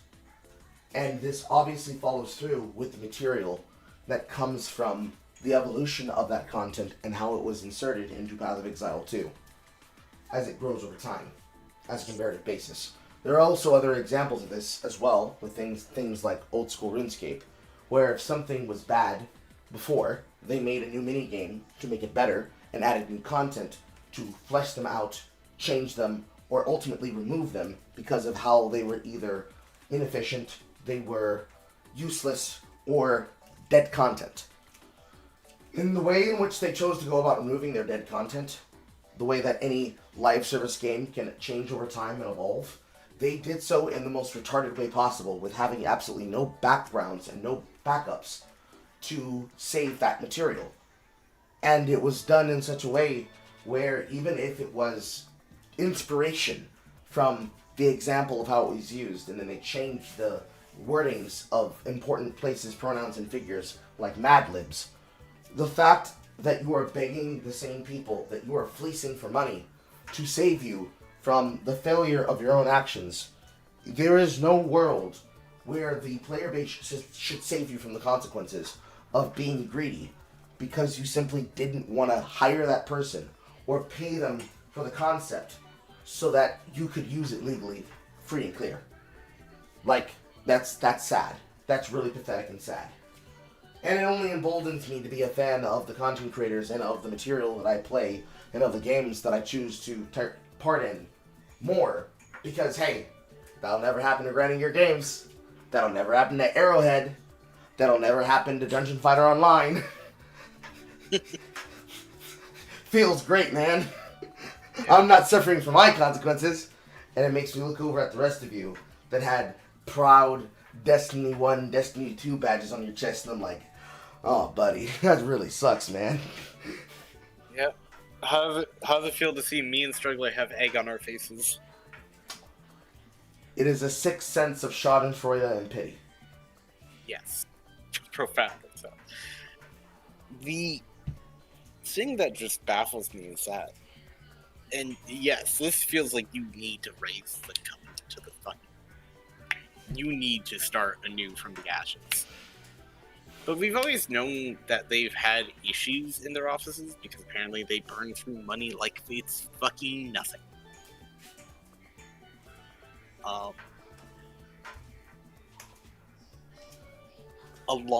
Along with it is that their CEO is like the greediest man of all time. Yeah. That's... But like at this point, it's like even if they partnered with Sony, even if they did everything that like basically selling their souls to the devil, at this point, it's still really, really dumb for them to even consider like just how this all pans out. Like there was no long-term planning, there's no archives, there's no nothing of this. They couldn't have done any of this, and which is weird to say because they did give a quote vault open, but to say that their vault opening back up is even a good solution, it's a drop in the bucket from what we actually deserve. Yeah, that's the main reason why I'd say that they need to be dissolved, and then scattered to the wind so that they can start over anew again, the same way that Sandfall did after leaving Ubisoft. This is a consequence of the big screen ideas as writ by the AA, AAA, quadruple A industry, claiming that this is the best of the best of the best, we can't do any better. If your best creates this as the havoc you have to deal with in your offices, because these are the practices you have, either it's your company's design, it's your CEO and how they lead you, or it's all of you together, and I wish you a merry lose your money and lose in court. Because you'll come away from this learning the lesson that comes from dealing with this properly, or you're going to have this happen again. And there's a point at which the audience has to take accountability for the fact that if you allow this to happen to you again, like an abusive boyfriend or girlfriend or husband or wife, how many times are you going to get slapped in the face and sodomized with a soldering iron before you say, you know what, I'm going to leave them this time? Like, there's a bit of it where it's like sunken cost fallacy, because who knows how much money you and Struggler collectively have spent, let alone what you were willing to spend, or the time benefit of the actual hours you spent playing and being there, and you walk away from it feeling like, wow, it was all for nothing, because the people behind the scenes didn't care as passionately as you did. Because that's how I felt looking at Phantasy Star Online 2, at least the American servers. I look right as of right now. I looked the last time I played Destiny 2, and I look at the hours of it, and I feel obviously sad for myself because, wow, this is some bullshit. especially with what this is. I last played in January 15th of 2024. Last time I got on my Steam account, because I started playing on Steam when it was that. So I have over, officially, what I can only imagine is 1,500 hours in that game. Woof. Time that I will never get back. Time that I will never, ever see again, of just how these moments, those little things, get seen. I still have my account. I still have everything in it. And I officially get to see the deaths of a game in real time. This is not my first rodeo in seeing MMOs or MMO lights or MMORPG lights, whatever the fuck they want to call themselves, die. It's not my... I remember Firefall, even though it's now tainted by a certain man who I vehemently despise. I remember most of the multiplayer games that I have played that are on borrowed time now or have been legacied to the point where there are fan made. These things, they happen. I'm used to it, unfortunately. But it's rather depressive to see that this was such a beloved company, and you just get to see the hobbling mess that it is now. You've realized that it's a drug-addicted, abusing boyfriend that has impregnated its wife/girlfriend because it just literally had no one else to rape, and now it's looking at you like, you little purdy, huh? Come here and give me a kiss. And then it gets kicked in the balls, and you go the fuck away, and cries for you. You know what they say, kids? You don't cry because it's over. You cry because you were there. It's unfortunate. To echo Megalad's words, it's not so much that the D2 community is dead. It's that Destiny 2 as a space. The bubble has popped. And now everybody's in freefall, trying to grab onto something that is familiar of the circle that they were just inside of. Because they can't rely on the company to bring them together, because the company's trying to defend itself. They have no interest in saving you, the customers and the players, other than with the same speech and language that every company tells you when they are trying to restructure so that they can try to salvage the situation. They do not have your interest at heart, so you do not trust them. But now you have to ask yourself, who is amongst me and my kin and my people? You are now members of a dead and lost tribe scattered to the winds. And where you pick yourselves up as fragments and pieces, you, unironically, are like missing survivors, drifting on the memory of the bliss that was shaped like Destiny 2. You were in fact in love with the shape of... you were in fact in love with the final shape. And unfortunately... Okay, nice one. But unfortunately, the final shape has disapparated. And there's no bottom. So since the bottom has fallen out, you are now going wherever the wind blows you. Some of you will return to the games that you played before. Some of you will return to old stomping grounds to see if you can hobbit them again. Some of you are in your secret underground vulcanized lair, sipping Mai Tais and satisfied with the destruction that leads to the company possibly finally taking a real consequence. But it does not mean that it is not the death of something. Your love for the game will subsist and will live on for the love of something else. But you have suffered a significant loss, and that was the breaking of your trust by the company. The same way it would be a breaking of your trust by a content creator, or the breaking of your trust by a trusted confidant and family member.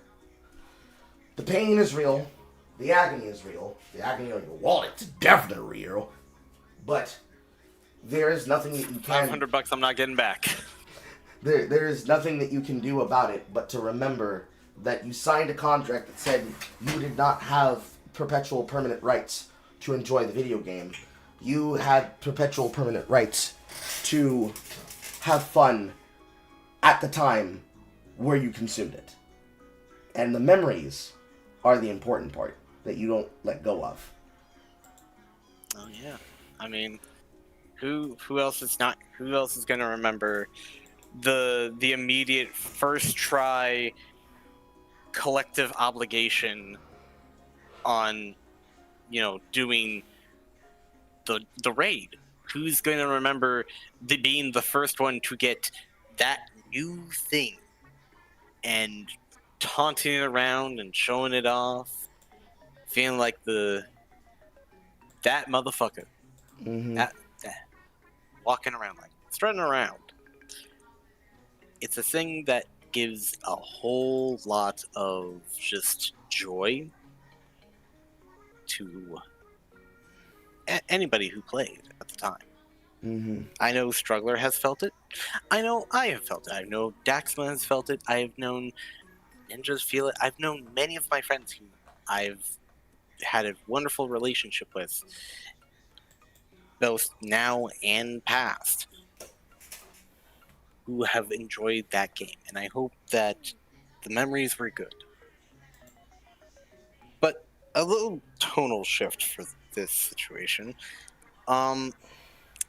The EA whole dramatic stuff of same issue of raising to the ground, we gotta fix that shit.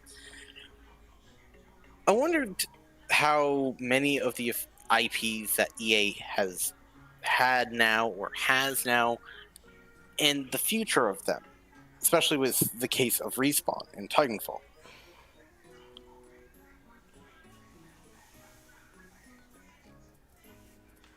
Mm-hmm.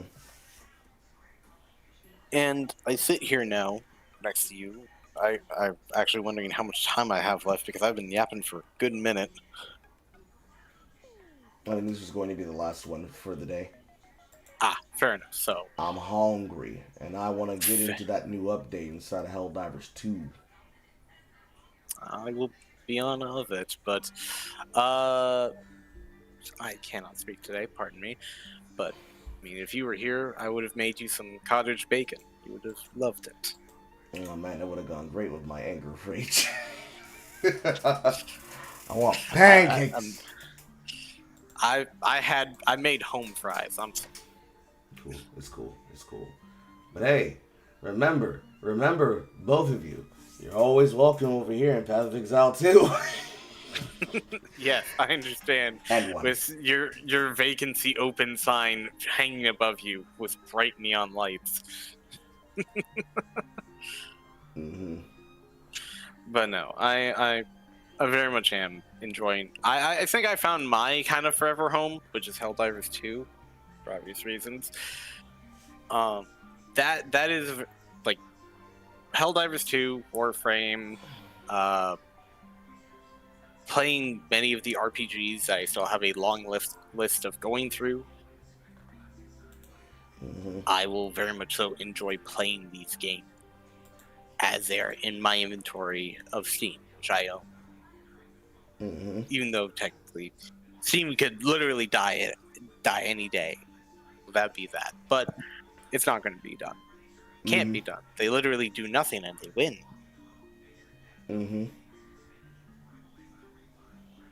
I just don't know how the fuck you can just fuck it up when you're actively trying to make money. You just over-engineer way too fucking much, or you just do the cheapest way possible. Seems like one of two ways. You'd be surprised. Niggas can find interesting and different ways to fuck things up more than you can surprise. Even simply on the level of being influencers. There are people who cared more about spurging out about shit that's not important than collecting the very simple and easy to collect bag. So like, motherfuckers fuck anything up for any goddamn reason. To quote the great Robin Williams in the final moments, because I'm about to probably let you go eat and all that. Saying that you're too big to fail means you're saying that you're too fat to diet. True. True. Alright, chat. It is 5:16 p.m. I will be back live however long it takes me to cook 2 pork chops and serve dinner to my parent. And then I will be back, and we will be on the front lines. Oh, you'll be fighting alongside me. They hit the fucking planet. The Illuminates, they hit the fucking planet! We're now down to the 3rd planet, and then, well, you'll see what happens next. It's pretty obvious what's probably going to happen, but it's still just as crazy. Yeah. Take care. So anyways, everyone, à la bonne, bonne nuit, bonsoir. I will see you all later. I will be billing you all for my therapy. Every single one of you. All of you. I will be billing you for the rum. And also, please make sure to take care of yourselves, ladies and gentlemen. And thank you for the kind and well wishes that people have been sending to my DMs. I appreciate it. It is what it is, but life moves on. Again, do not be sad that it came to an end, but be glad that you were there when it happened. Bye, everyone.